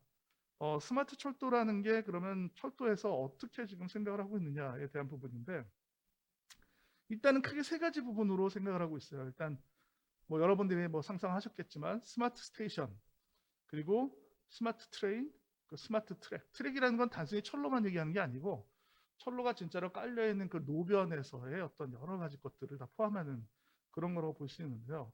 그래서 각각의 스마트 스테이션, 트레인, 트랙 이런 것들에 걸쳐서 또 다양한 스마트 서비스들이 인티그레이션 되어 있고요. 일부는 우리나라에서는 이미 상용화되어 있고 일부는 아직 뭐 가야 되는 모습이긴 한데 굉장히 사실은 이게 따로따로 구현이 돼 갖고 표준화가 돼서 인티그레이션이 돼 있지 않아서 그렇지 생각보다 우리나라에는 구축되어 있는 시스템들이 많아요. 이런 스마트 시스템들이.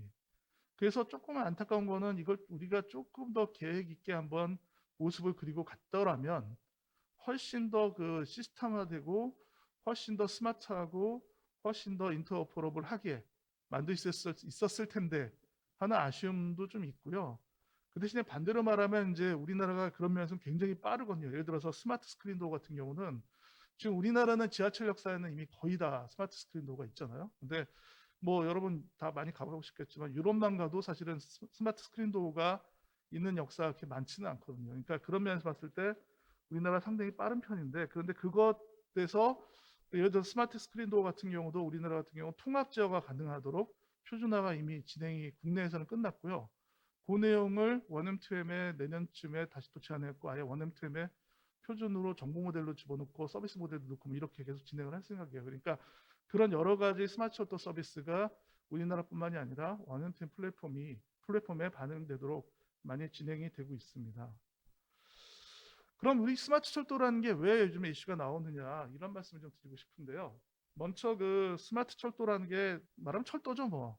스마트하긴 하지만 철도인데 이 철도라는 게 최근 몇 년 들어서 최근 10년 동안에 무슨 이슈들이 많이 나왔냐면 고속철도화되는 경향이 아주 짙어지고 있습니다. 그래서 전 세계적으로 지금 보시면 알겠지만 2014년에 한 4만 킬로 정도 했던 고속철도 노선이 2020년에 불과 한 6년 만에 거의 한 7만 킬로 가까이, 그러니까 180%가량 증가가 됐어요. 그러니까 굉장히 빠른 속도로 지금 고속철도가 퍼지고 있고요. 이 얘기인즉슨 새로운 철로와 새로운 그 기차역과 새로운 기차가 만들어지고 있다는 얘기죠. 굉장히 빠른 속도로. 그래서 그 얘기인즉슨 이코로 새로운 돈들이 굉장히 많이 유입되고 있는 것이 철도 분야다. 이렇게 볼 수가 있어요. 그래서 이게 세계적으로 그럴 뿐만이 아니라 유럽, 중국, 인도, 동남아, 중동 할 것 없이 굉장히 많은 나라에 동시다발적으로 일어나고 있고요. 이게 대략 시장 규모가 1년에 한 550조 정도 됩니다.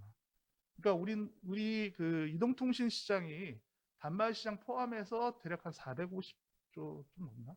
뭐 좀 그런 비슷비슷한데 이동통신 전체 시장하고 거의 비슷한 규모의 시장이 이 철도도 있다라고 보시면 될 수 있을 것 같고요. 그러다 보니까 철도의 고급 고속화가 일어나고 그다음에 이를 통해서 신규 서비스 비즈니스 같은 기회가 계속적으로 발생하고 있다. 그리고 또 철도라는 게 굉장히 중요한 국가 인프라기도 하고 덧붙여서 굉장히 많은 사람들이 이용하는 중요 서비스다 보니까 안전이라든가 보안이라든가 이런 데 대한 수요도 전 세계적으로 많아지고 있고요. 또 최근 뭐 옛날에 한창 그 남북 분위기 좋을 때 남북 철도 연결 얘기가 나왔는데 실질적으로 남북 철도가 연결되게 되면은 사실은 그 임팩트가 어마어마하게 크죠. 왜냐하면 우리나라 부산역에서 스타트해서 기차가 시베리아를 거쳐서 중앙아시아를 지나서 동유럽을 지나서 유럽을 지나서 유럽 서쪽의 끝 포르투갈까지 진짜 한 라인으로 다 연결되거든요. 거기를 고속철도로 쫙 달릴 수 있는 상황이 되는 거예요. 그러면 그 물류 비용이라든가 물류 속도라든가 이런 게 지금 컨테이너선으로 실어나르는 것은 비교도 할 수 없는 엄청난 혁명이 일어나거든요. 그리고 그 혁명에 해당되는 수많은 혜택이 사실은 양끝 터미널에 있는 우리나라 같은 나라한테 올 수가 있는 상황이 되는 거죠. 그래서 그런 측면에서 이런 스마트 철도라든가 이게 또 하나 그게 중요시된 이유 중에 하나가 뭐냐면 유럽 같은 경우는 상당히 많은 그 철도들이 이미 자동제어가 되고 있어요.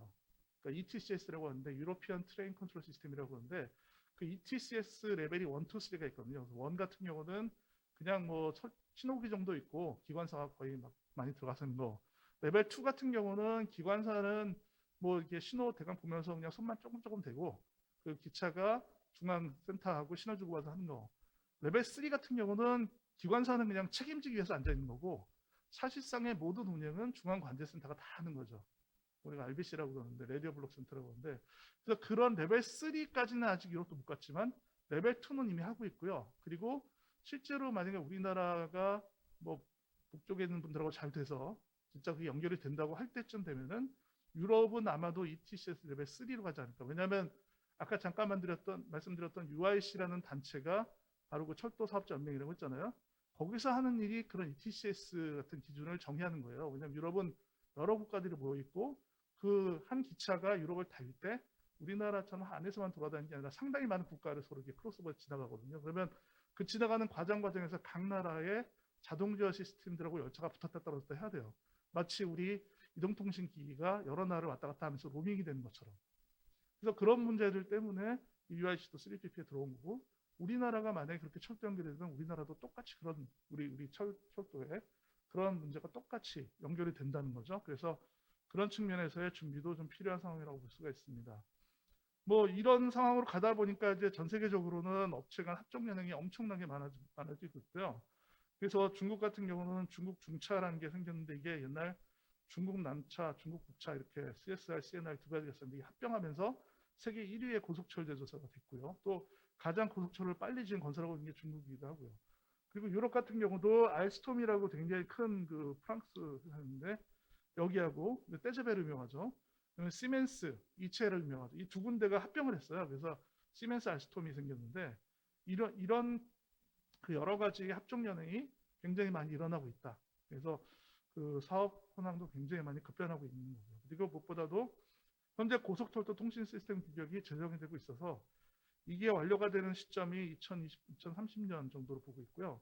2035년까지 유럽은 GSMR, 그러니까 GSM을 사용하던 철도 통신망에서 5GR, 그러니까 5G 통신에 이동하는 그로 완전히 다 이동한다. 이렇게 돼 있어요. 그러니까 그게 단순히 이동 통신만 변화하는 게 아니라 아까 말씀드렸죠. GPRS가 64K인데 여러분도 아시다시피 5G의 고속 NR 뭐 이런 거 하게 되면은 뭐 거의 테라급까지도 통신이 가능하게 되는 상황이 물론 뭐 굉장히 극소하긴 하겠지만 그런 상황이 되기 때문에 엄청나게 많은 부가 서비스들, 물류라든가 뭐 이런 것들이 더 들어갈 수 있는 상황이 된다는 거죠. 그래서 굉장히 급격한 변화가 일어난다라는 부분입니다. 그리고 우리 입장에서는 또 하나 중요한 게 국내 LTR 시스템이 지금 구축이 상당히 많이 되고 있어요. 그래서 2025년에 완공 예정인 게 경부 1단계 사업인데 이게 대략 한 5,000km 정도 57개 노선에 좀 설치가 될 거고요.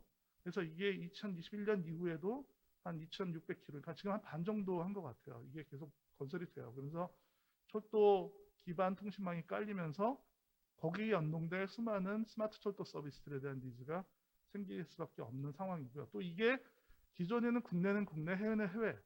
우리나라 어떻게 보면 좀 갈라파고스 같은 섬 같은 형태잖아요. 철도로 보자면은. 그렇지만 앞으로 대륙철도와 연결된다는 관점에서 보면은, 그리고 지금 현재도 우리나라의 철도 서비스하고 해외 철도 서비스하고 표준의 동기화가 일어나고 있다는 거죠. 그런 측면에서 본다면은 철도 시장이라는 게 기존에는 우리나라의 시장이었지만 이제는 글로벌 시장, 아까도 말씀드린 500조 이상의 글로벌 시장에 열린다라는 그런 상황이 된 겁니다. 뭐 아까도 잠깐 말씀드렸지만 유럽이 ETCS를 하고 있는데 우리나라도 LTE를 하면서 KTCS라고 그래갖고 한국향열차제 시스템을 개발하고 있고요. 그래서 그 이외에 IoT를 이용해서, 그러니까 오션을 이용하는 것까지는 아직은 아니지만 1M2M의 규격도 계속 고려를 하고 있고, 그래서 그런 걸 통해서 이런 철도의 기반 시설을 모니터링 한다든가 또는 유지 보수를 지원한다든가 물류 같은 공부를 한다든가 또 철도 안전 뭐 이런 부분들에 대해서, 그리고 고객 서비스 고도화 이런 부분들에 대한 논의가 굉장히 많이 일어나고 있다. 그리고 현재도 스마트 철도 같은 경우 스마트 철도의 국사, 그러니까 스마트 스테이션 같은 경우는 시범 사업이 국가철도공단이나 지역교통공사에서 계속적으로 지금 발주가 되고 있는 상황입니다.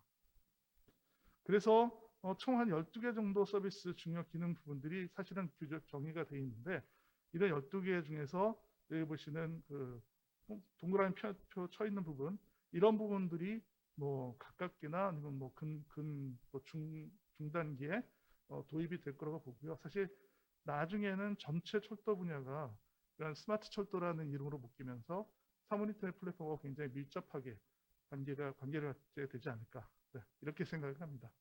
네, 이상 여기까지 스마트 철도에 대해서 말씀드렸습니다. 네, 감사합니다.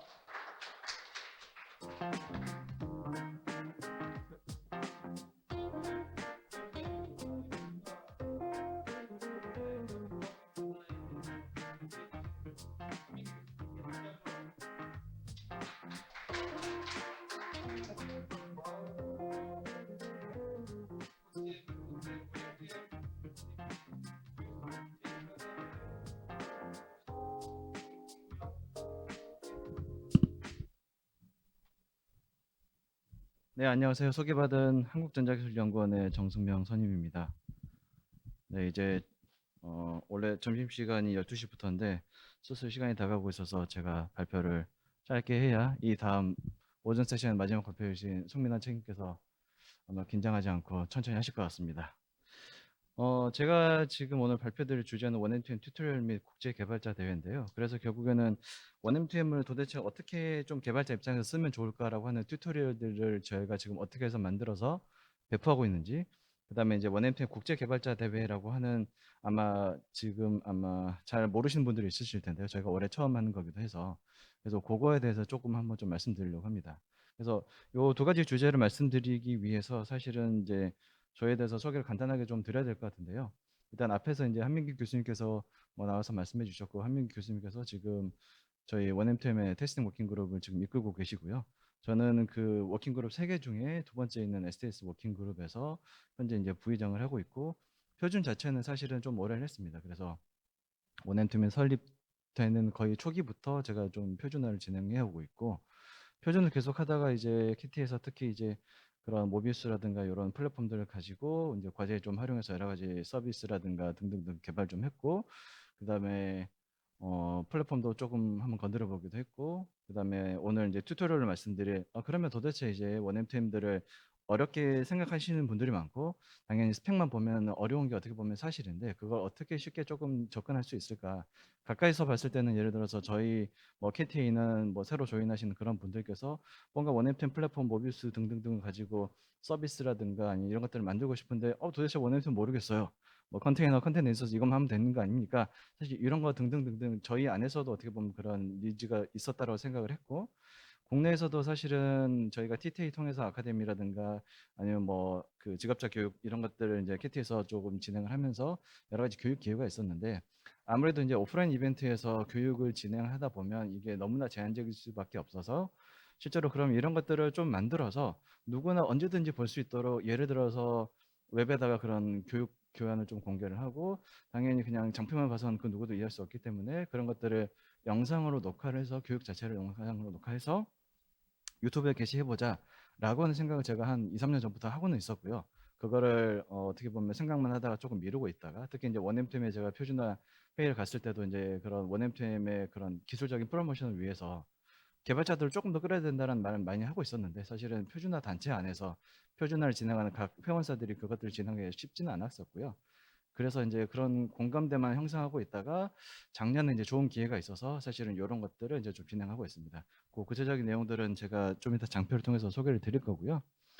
그거를 조금 이어서 이제 올해 저희가 원엠투엔 국제 개발자 대회라고 하는 것들을 지금 일단 국제 행사로서는 처음 지금 현재 진행을 하고 있고 아마 내년에도 이제 지속적으로 이제 연례 행사로 할 것 같은데 그것들도 어떻게 해서 결과적으로는 쉽지 않은 표준 기술인 하지만은 알고 보면은 정말 쉬운 표준 기술인 원엠투엠을 가지고 어떻게 더 많은 분들이 산업계에 활용할 수 있을까라고 하는 것들을 이제 특히 이제 개발자라든가 아니면 원엠투엠 망설이시는 그러는 산업계 아니면 뭐 학계에서도 많이 쓰고 계신데요. 그런 분들을 위해서 뭔가 조금 갈증을 해소할 수 있는 그런 장표라고 생각해 주시고 오늘 뭐 온라인으로 지금 접속하신 분들이 얼마나 되시는지 잘 모르겠는데 저희가 아마 계획하기로는 지금 오늘 발표드리는 모든 영상들을 아마 다 올려드릴 거고 특히 제가 이제 그런 원엠템 어떻게 하면 쉽게 쓸 수 있습니다라고 하는 짧은 시간에 제가 내용을 전달드려야 되고 뭐 링크 같은 것도 포함되어 있는데 그것들을 나중에 이제 유튜브로 이제 영상이 게시가 된다면 많은 분들이 좀 찾아서 나중에라도 좀 보실 수 있도록 저희가 지원할 생각입니다. 그래서 이제 저희 죄송합니다. 두 가지 이제 주제를 가지고 말씀드릴 텐데요. 첫 번째는 이제 원엠템 개발자 튜토리얼입니다. 죄송합니다. 제가 구두로 간단하게 말씀드렸는데요. 일단 원엠2M을 되게 어렵게 생각하시는 분들이 많고요. 어떻게 보면은 이게 당연한 것 같아요. 지금 그 왼쪽 하단에 제가 그 원엠2M 공식 홈페이지에서 제가 캡처한 그 표준의 목록인데 일단은 막 모르는 사람들 입장에서 봤을 때 원엠2M 쓰면 뭐가 된다라고는 했는데 그걸 실제로 구현한 예를 들어 오션의 모비우스 같은 것들을 쓰면 뭐가 된다라고 했는데 혹시 관심 있어가지고 한번 내가 표준을 봐볼까라고 했는데 표준이 너무 많은 겁니다. 일단 거기서 뭐를 봐야 될지 모르겠고 실제로 예를 들어서 아까 이제 한민기 교수님께서 말씀하신 것처럼 코어 스펙에 해당하는 TS 1번이라든가 TS 4번 같은 것들을 보는데 열어봤더니 2, 300페이지가 나오고 거기에 아키텍처 설명이 나오는데 도저히 이해할 수가 없는 겁니다. 근데 그거는 제가 봤을 때는 원앤투맨 하는 사람이라서 그런 게 아니고 어떤 스펙이든 당연할 수밖에 없습니다. 예를 들어 이제 표준 기술이 이제 10년 이상 성숙하게 되면 그 분량이 꽤 많은데 그게 이제 3PP 표준이 됐든 뭐가 됐든 간에 정말 간소한 심플한 그런 아키텍처를 지향하는 시스템이 아니라면 표준이 방대할 수밖에 없고요.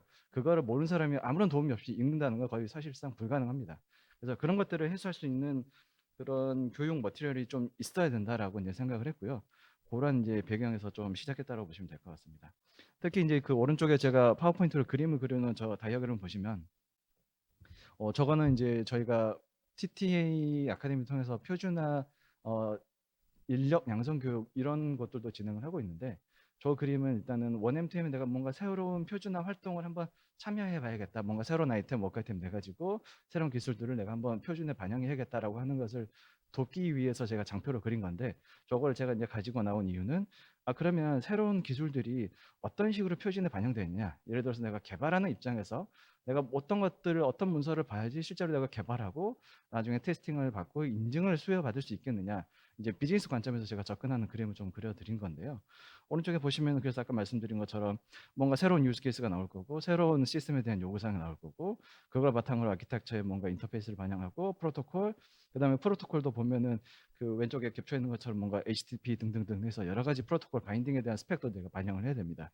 그래서 이걸 개발자 입장에서 보면은 TS1도 봐야 되고 TS4도 봐야 되고 필요하면 TS 뭐 9번, 10번도 봐야 되고 나중에 뭔가 내 거 실제로 프로덕트를 만들어 가지고 테스트를 하려면은 거기에 관련된 여러 가지 그 테스팅 규격서도 봐야 됩니다. 그리고 어디선가 있는 그런 테스팅 장치도 좀 구해서 이런 것들을 한번 좀 점검해야 나중에 실제로 내가 상용으로 내가 출시할 수 있는 상품이 만들어질 텐데요.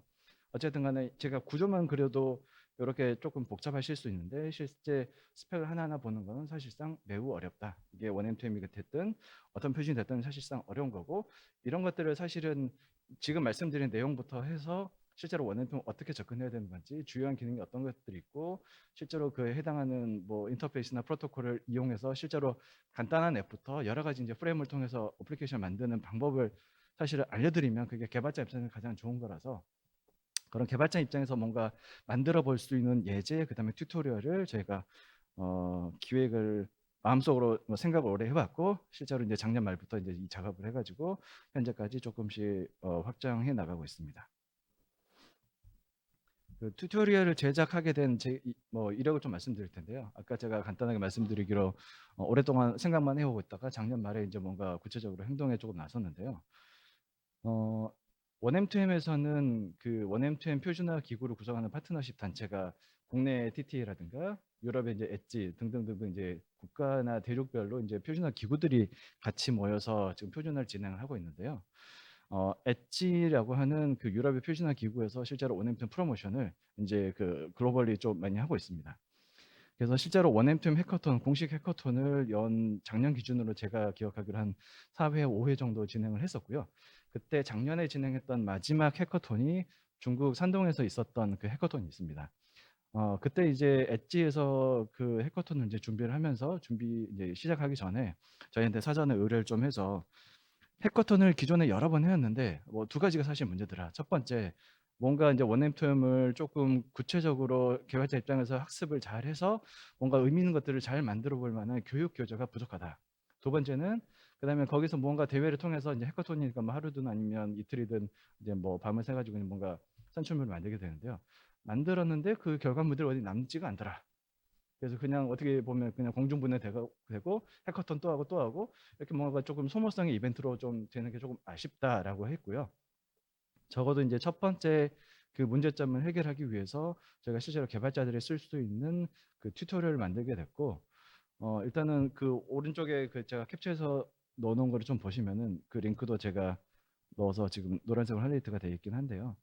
저희가 실제로 이제 이론 교육부터 시작해서 사실 기존에도 이론 교육은 많이 있었고 이론 교육부터 해서 기존에 원M2M에 있던 그 교환도 저희가 업데이트하고 그다음에 저희가 추가적으로 이제 실습에 관련된 그런 교환들을 많이 만들었습니다. 그래서 클립도 보시면 한 14개 정도 지금 돼 있고요. 그래서 이론과 이제 실제 그 개발자 실습까지 해서 한 14개 정도 지금 클립으로 되어 있고 이거를 저희가 작년에 사전에 녹화를 해서 그 녹화본과 그 저희가 교환 그 PPT 파일 자체를 엣지에다가 저희가 납품했습니다. 그래서 그 납품된 걸 가지고 중국에서 11월에 이제 해커톤 행사를 했고요. 이제 그때 이제 교육 교재를 이제 그 참석자들한테 배포를 했던 거죠. 그러면서 지금 그 영상을 저희가 이제 배포를 한 거를 지금 이제 엣지가 원M2M의 공식 유튜브 채널에다가 지금 교환으로 지금 튜토리얼로 공개를 해놓은 상태고요. 예를 들어서 유튜브 가셔가지고 원M2 튜토리얼이라고 하는 두 개 단어로만 검색을 하시면 일단 크게는 두 가지가 뜨는데요. 첫 번째가 지금 원M2M 공식 채널에 올라가 있는 2020년에 올려놓은 그런 개발자 튜토리얼이 한 세트가 있고요.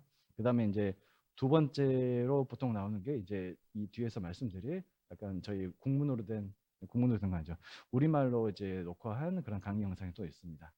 그래서 작년에 그래서 뭔가 해커톤에서 이제 앞으로 계속 사용할 교환을 만들게 되었고 개발자를 위한 여러 가지 교환을 만들게 되었고 그거를 이제 녹화 영상을 이제 예를 들어 영문으로는 일단은 공식 채널은 올라가 있다라고 좀 보시면 될 것 같아요. 그리고 네, 시간이 많지는 않긴 하지만 그 목록만 그 우하단에 있는 거 조금 봐주시면 예를 들어서 저희 뭐 디바이스 시뮬레이터라고 해서 그냥 소프트웨어로 가상의 디바이스가 뭔가 센시 정보 올리는 거 이런 것도 어떻게 쓸 거냐 이런 것들도 있고요. 조금 아래 가보시면은 네, 로라웬의 그 연동을 통해서 실제로 로라 디바이스를 우리가 원M2M에 어떻게 연동해서 쓸 수 있겠느냐 그런 거라든가 아니면 직비 디바이스를 내가 집에서 직접 한번 써가지고 원M2M에 붙여서 뭔가 응용 프로그램 만들고 싶은데 그거 어떻게 할 거냐 그 다음에 이제 웹 어플리케이션 같은 것들 어떻게 만들 거냐 아니면 대시보드로 우리가 실제로 수집된 데이터들 어떻게 가시할 수 있을 거냐 이런 것들을 실제 여러 가지 툴이나 그런 프레임워크를 통해서 원M2M을 활용하는 방안들을 저희가 각각의 교환으로 만들었다라고 좀 보시면 될 것 같습니다. 그래서 이제 작년 저희가 그거를 이제 교환을 처음 만들게 됐고요. 저희가 그거 조금 전에 국내 이제 TTA 아카데미 통해서 지금 저희가 처음 만들었기 때문에 한번 강의도 실제로 한번 해보면서 교환을 좀 검증하자는 차원에서 작년 10월 달에는 TTA 아카데미에서 이틀 동안 저희가 해당하는 교재로 사전에 그 중국 해커톤 앞서서 저희가 한번 교육을 실시를 했었고요. 그 다음에 올해는 작년에 이제 이틀 동안 했었는데 사실은 내용이 너무 방대해서 그걸 이제 상하반기로 좀 나눠서 상반기 예를 들어서 앞부분, 하반기 이제 뒷부분은 저희가 강의를 했습니다.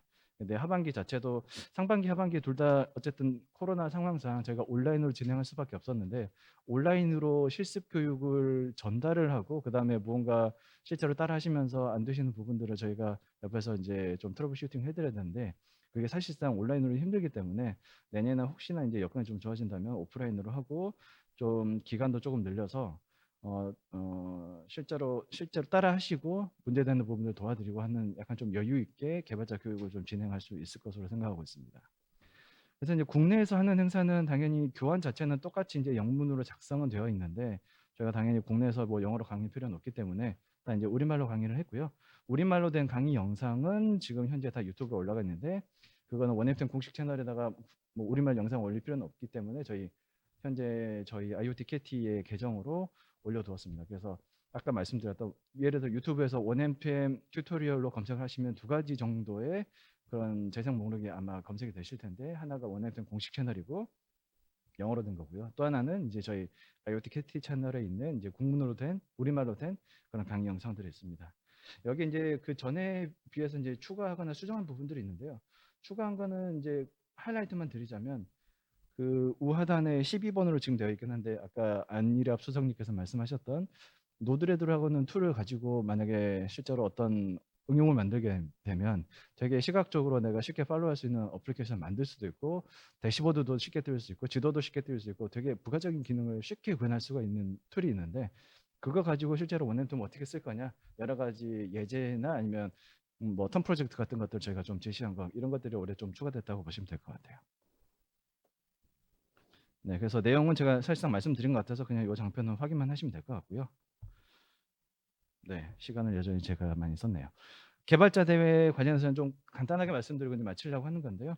국제 개발자 대회라고 하는 거는 저희가 올해 원래는 제5회 모비우스 개발자 대회를 국내에서 개최할 예정이었고요. 저희가 전차 4번의 회의를 그 대회를 진행을 하고 있었고 올해가 사실 캐티의 창립 30주년입니다. 그래서 그것을 좀 기념해서 그 모비우스 개발자 대회를 조금 더 확장해 가지고 한번 좀 개최해보자라고 하는 아이디어를 저희가 내부적으로 논의를 했었고 그래서 실제로 그 개발자 대회를 국제 대회를 조금 늘려서 실제로 해외에서 원엠템 관련해서 그 해커톤을 수행했었던 그래서 원엠템에 대해서 표준 기술에 대한 개념을 인지하고 있는 기관 특히 이제 거의 다 이제 학교들인데요.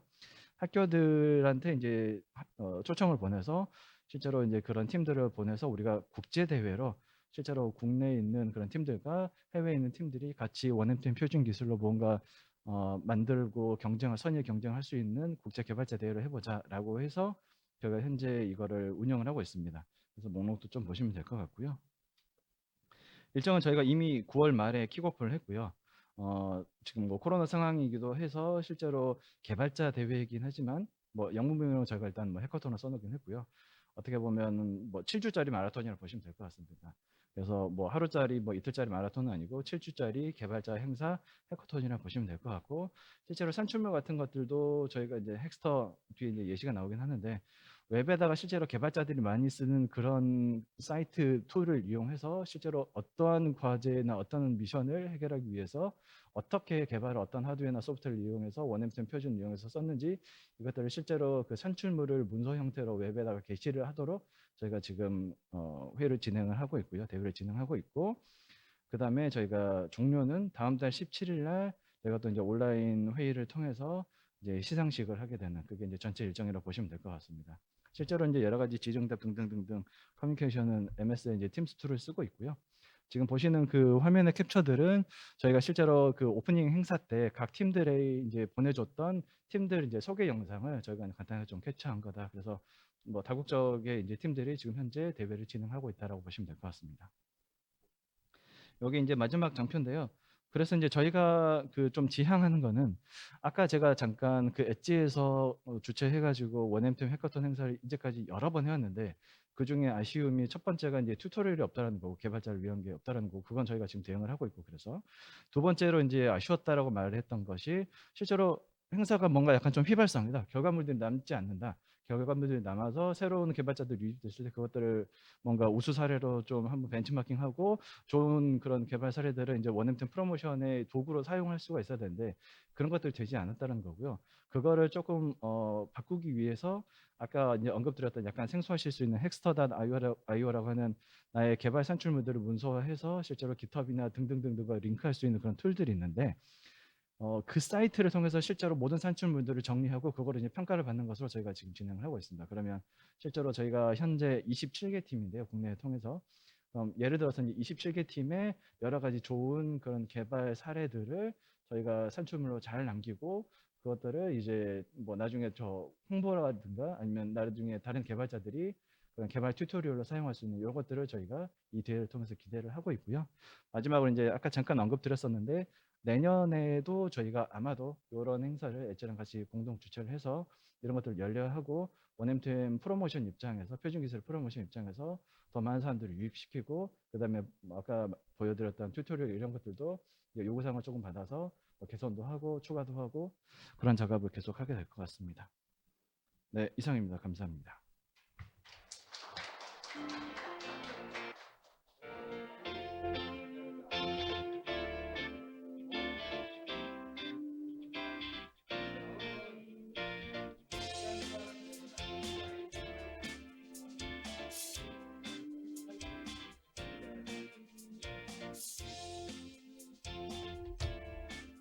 네, 인사드리겠습니다. 네, 저는 한국전자기술연구원 자율지능 IoT 연구센터의 송민환 책임입니다. 오늘 제가 발표드릴 거는 이제 음향 기반 재난 안전용 IoT 디바이스 및 상황 인식 기술에 대해서 발표드릴 예정입니다. 일반적으로 IoT 디바이스에서 음향을 활용하는 경우는 좀 굉장히 좀 드뭅니다. 그래서 근데 이제 저희는 이 기술 오늘 소개드릴 이 기술은 음향을 수집을 하고 그걸 기반으로 야외에서 어떤 상황 재난 안전 그런 상황을 인식해 보자라는 데서 이제 출발점을 가질 수 있겠다고 볼 수 있겠습니다. 네, 뭐 다양한 사례를 좀 상황을 한번 좀 보도록 하겠습니다. 먼저 왼쪽에서 보이시는 거는 우리가 좀 되게 많이 알려져 있던 상황이었죠. 조은누리 양이 뭐 이렇게 산속에서 실종이 됐었습니다. 이 사람을 찾기 위해서 굉장히 많은 인력들이 좀 동원이 됐었죠. 시간도 많이 걸렸고요. 네, 실종자 발생 시 초동 대처가 되게 좀 어렵고요. 그다음에 여러 사람들이 좀 다수의 인력이 좀 필요한 그런 상황이 되겠습니다. 두 번째는 뭐 야산에서 이런 아프리카 돼지열병이 좀 발생을 했는데 멧돼지라든지 이런 것들이 어디에 가고 있는지 이런 것들을 좀 탐지하기 위한 어떤 기술들이 좀 필요할 거고요. 매몰 사고 발생했을 때 음향이라는 이런 정보들이 굉장히 중요한 그런 정보가 좀 될 것 같습니다. 결국은 이런 것들이 이제 초동 대처라든지 이런 것들이 굉장히 중요한데요. 그래서 저희는 제가 오늘 소개드릴 기술은 음향을 통해서 이런 것들을 한번 대응해 보자 하는 기술이 되겠습니다. 네, 그래서 저희가 지금 생각하는 이런 보통 체계 같은 경우에는 원래 이제 왼쪽에 SEC 같은 경우에는 출동하고 그 다음에 결국은 출동해도 이렇게 근처에서 해결할 수 있는 게 없습니다. 결국 대규모 인력을 동원해서 수색을 해야 되는데 이제 이렇게 드론을 이용해서 그 의심 가는 지역에다가 디바이스를 배포를 하고 음향을 통해서 데이터를 수집을 하고 이것들을 가지고 이제 서버에서 AI 기반으로 상황 인식을 하면 굉장히 쉽게 아니면 신속하게 그런 상황들을 해결할 수 있지 않을까 그렇게 지금 기대하고 있습니다. 그래서 지금 보이시는 거는 주로 이제 왼쪽에 보이시는 이 그림 같은 경우가 IoT 디바이스에서 많이 이제 활용하는 그런 센서들의 그 특징들입니다. 결국은 상황 인식에 이렇게 좀 적합하지 않은 센서들 이제 야외에서 우리가 이제 희망하는 그런 상황들에서 센싱하게 좀 그렇게 적합하지는 않고 가장 적합한 거는 음향과 영상인 것 같습니다. 그런데 이제 영상 같은 경우에는 현장 상황을 가장 정확하게 파악할 수는 있지만 예를 들어서 이제 사전 설치가 좀 필요하다든지 야간이라든지 뭐 안개가 꼈다든지 이런 데서는 좀 탐지하기 어렵다. 그다음에 통신 비용의 문제 이런 것들이 좀 많이 존재하는 것 같습니다. 음향을 통하게 되면은 음향은 주변의 상황을 이제 좀 약간 원거리에 있어도 상황을 탐지를 할 수가 있죠. 그다음에 드론이라든지 이런 것들을 통해서 신속하게 투하가 가능하기 때문에 신속성을 좀 보장할 수 있는 것 같습니다. 그리고 원래는 이제 AI 기술들이 좀 발전을 했기 때문에 기존에 못했던 이런 음향 처리들을 좀 수행할 수 있는 것 같아서요. 그래서 음향 센서가 이제 상황 인식을 위한 센서로 적합하다고 생각하고 있습니다. 네, 다음은 뭐 간단히 예를 보면은 샷스파터라는 이런 시스템 첫 번째 나오는 그림인데요. 미국 오클랜드에서 뭐 이렇게 총격이 발생한 위치를 빠르게 알려줘가지고 실제로 총격 사건이 좀 이렇게 발생이 좀 감소했다는 그런 사례도 있고요. 그 다음에 밑에는 뭐 여러 가지 이제 챌린지, 이게 디케이스 챌린지라는 것들인데 결국은 기존에는 이제 음향 가지고 이렇게 사람 그 단어를 추출하고 이런 것들이 좀 많았죠. 근데 이제 음향을 상황이 어떤 건지 스피치인지 아니면 새가 우는 건 새가 지저귀는 건지 이런 상황을 인식하는 기술과 그다음에 위치 추적하는 기술들이 이제 동시에 개발되고 있다, 연구되고 있다 이런 것들을 보여준 사례가 되겠습니다. 그래서 저희가 지금 소개드리는 이 기술 같은 경우에는 결국 드론을 기반으로 이제 살포하는 그런 음향 센서 디바이스를 만듭니다. 그리고 디바이스에서는 음향 데이터를 프로세싱을 해가지고요 상황 인지를 하고 이것들을 LPW 통신을 통해서 이렇게 데이터를 전송을 하게 되고요. 서버端에서는 AI 기반으로 그 상황을 인식하고 음원에 대한 위치 탐지까지 지원을 하게 됩니다. 이것들을 기반으로 웹을 통해서 상황을 볼 수 있는 이런 웹 기반 서비스 기술까지 이제 개발을 했습니다. 먼저 이제 디바이스에 대해서 좀 말씀을 드리겠습니다. 디바이스가 좀 요구 사항이 일단은 드론에서 투하되는 디바이스가 이제 개발이 돼야 됩니다. 낙하 높이는 뭐 25m 이상 정도 되는 이런 데서 낙하가 될 것이고, 그 다음에 이제 보통 디바이스가 통신을 해야 되기 때문에 안테나가 좀 위로 솟게 되는데요. 수직으로 이렇게 디바이스가 이제 직립을 해야 된다라는 이런 요구 사항이 좀 있습니다. 그래서 통신도 지원을 해야 되고 그림에서 보시는 바와 같이 디바이스가 누워 있으면 통신도 안 되고 음원의 방향에 대한 인식도 좀 불가하기 때문에 그래서 떨어지면은 이렇게 직립할 수 있는 구조를 좀 만들어야 되는데요. 밑에 왼쪽 하단에 보이시는 이 그림 같은 게 이 요구사항을 좀 달성하기 위해서 정말 다양한 아이디어를 내놓고 실험도 해보고 해서 결국 오른쪽에 보시는 바와 같은 이런 디바이스를 좀 형상을 설계를 했고요. 그래서 뭐 5일 이상 동작할 수 있는 이런 요구 조건들이 있고요. 드론 투하 환경에서 좀 직립할 수 있는 구조로 설계를 했습니다. 그리고 이제 이게 좀 어느 정도 그 무게가 있다 한 150g 정도 됩니다. 그래서 이것들이 이제 떨어지다 보면은 밑에 사람이 다칠 수가 있기 때문에 결국은 감속할 수 있는 게 좀 필요하고요. 그래서 낙하산으로 좀 감속을 좀 진행을 하게 되는데 여기서 또 좀 중요한 요건이 있습니다. 가운데 보이는 까만 약간 그 장치같이 보이는 게 이게 뭐냐면은 낙하산이 그러니까 디바이스가 땅에 떨어지면 낙하산이 분리가 돼야 됩니다. 안 그러면은 이게 이제 바람 위에서 쓸려다니고 이렇게 다시 넘어진다든지 이런 좀 제대로 된 역할을 수행을 하지 못하기 때문에 땅에 착지하면 낙하산이 분리될 수 있는 구조까지 지금 설계해서 적용한 내용이 되겠습니다. 그래서 간단히 보시는 동영상 드론에서 이렇게 낙하산을 통해서 떨어뜨리고요. 땅에 착지가 되면은 낙하산이 분리가 되고 그 다음에 밑에 이제 디바이스가 좀 이렇게 보시면은 똑바로 서 있는 것들을 좀 보실 수 있겠습니다. 다음은 음원 방향 탐지를 지원을 해야 되기 때문에요. 음향 센서를 이제 세 개를 배치를 했습니다. 그래서 위상의 어떤 차이에 의해서 디바이스의 방향을 인식하는 그런 구조인데요. 지금 현재는 해상도를 한 30도 간격으로 해서 어느 쪽 방향에서 들어오고 있는지 이런 것들을 알 수 있게끔 그렇게 개발이 되고 있고요.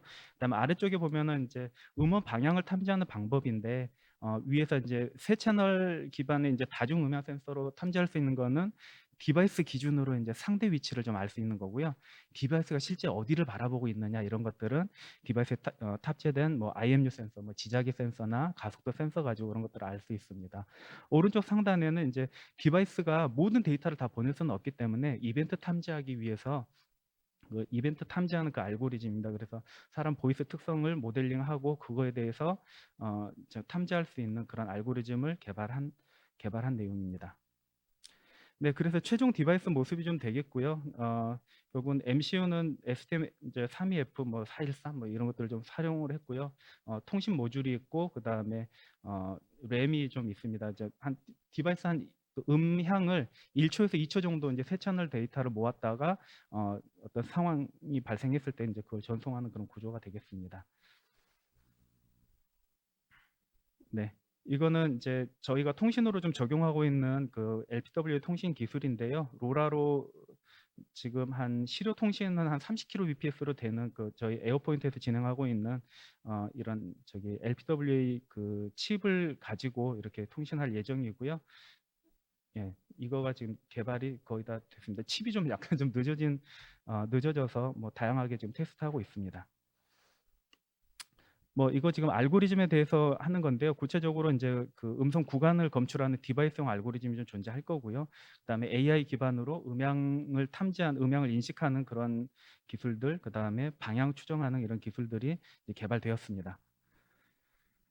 네, 보시는 그 왼쪽에 보이시는 거는 음영 방향 추정 알고리즘을 이제 개발해서 테스트하는 그런 게가 되겠고요. 가운데랑 오른쪽에 있는 이 그림은 실제로 이제 음향이 입력이 되면은 먼저는 이게 사람의 스피치인지 아니면 동물 소리인지 아니면 폭발음인지 이런 것들을 먼저 디텍션을 좀 하게 됩니다.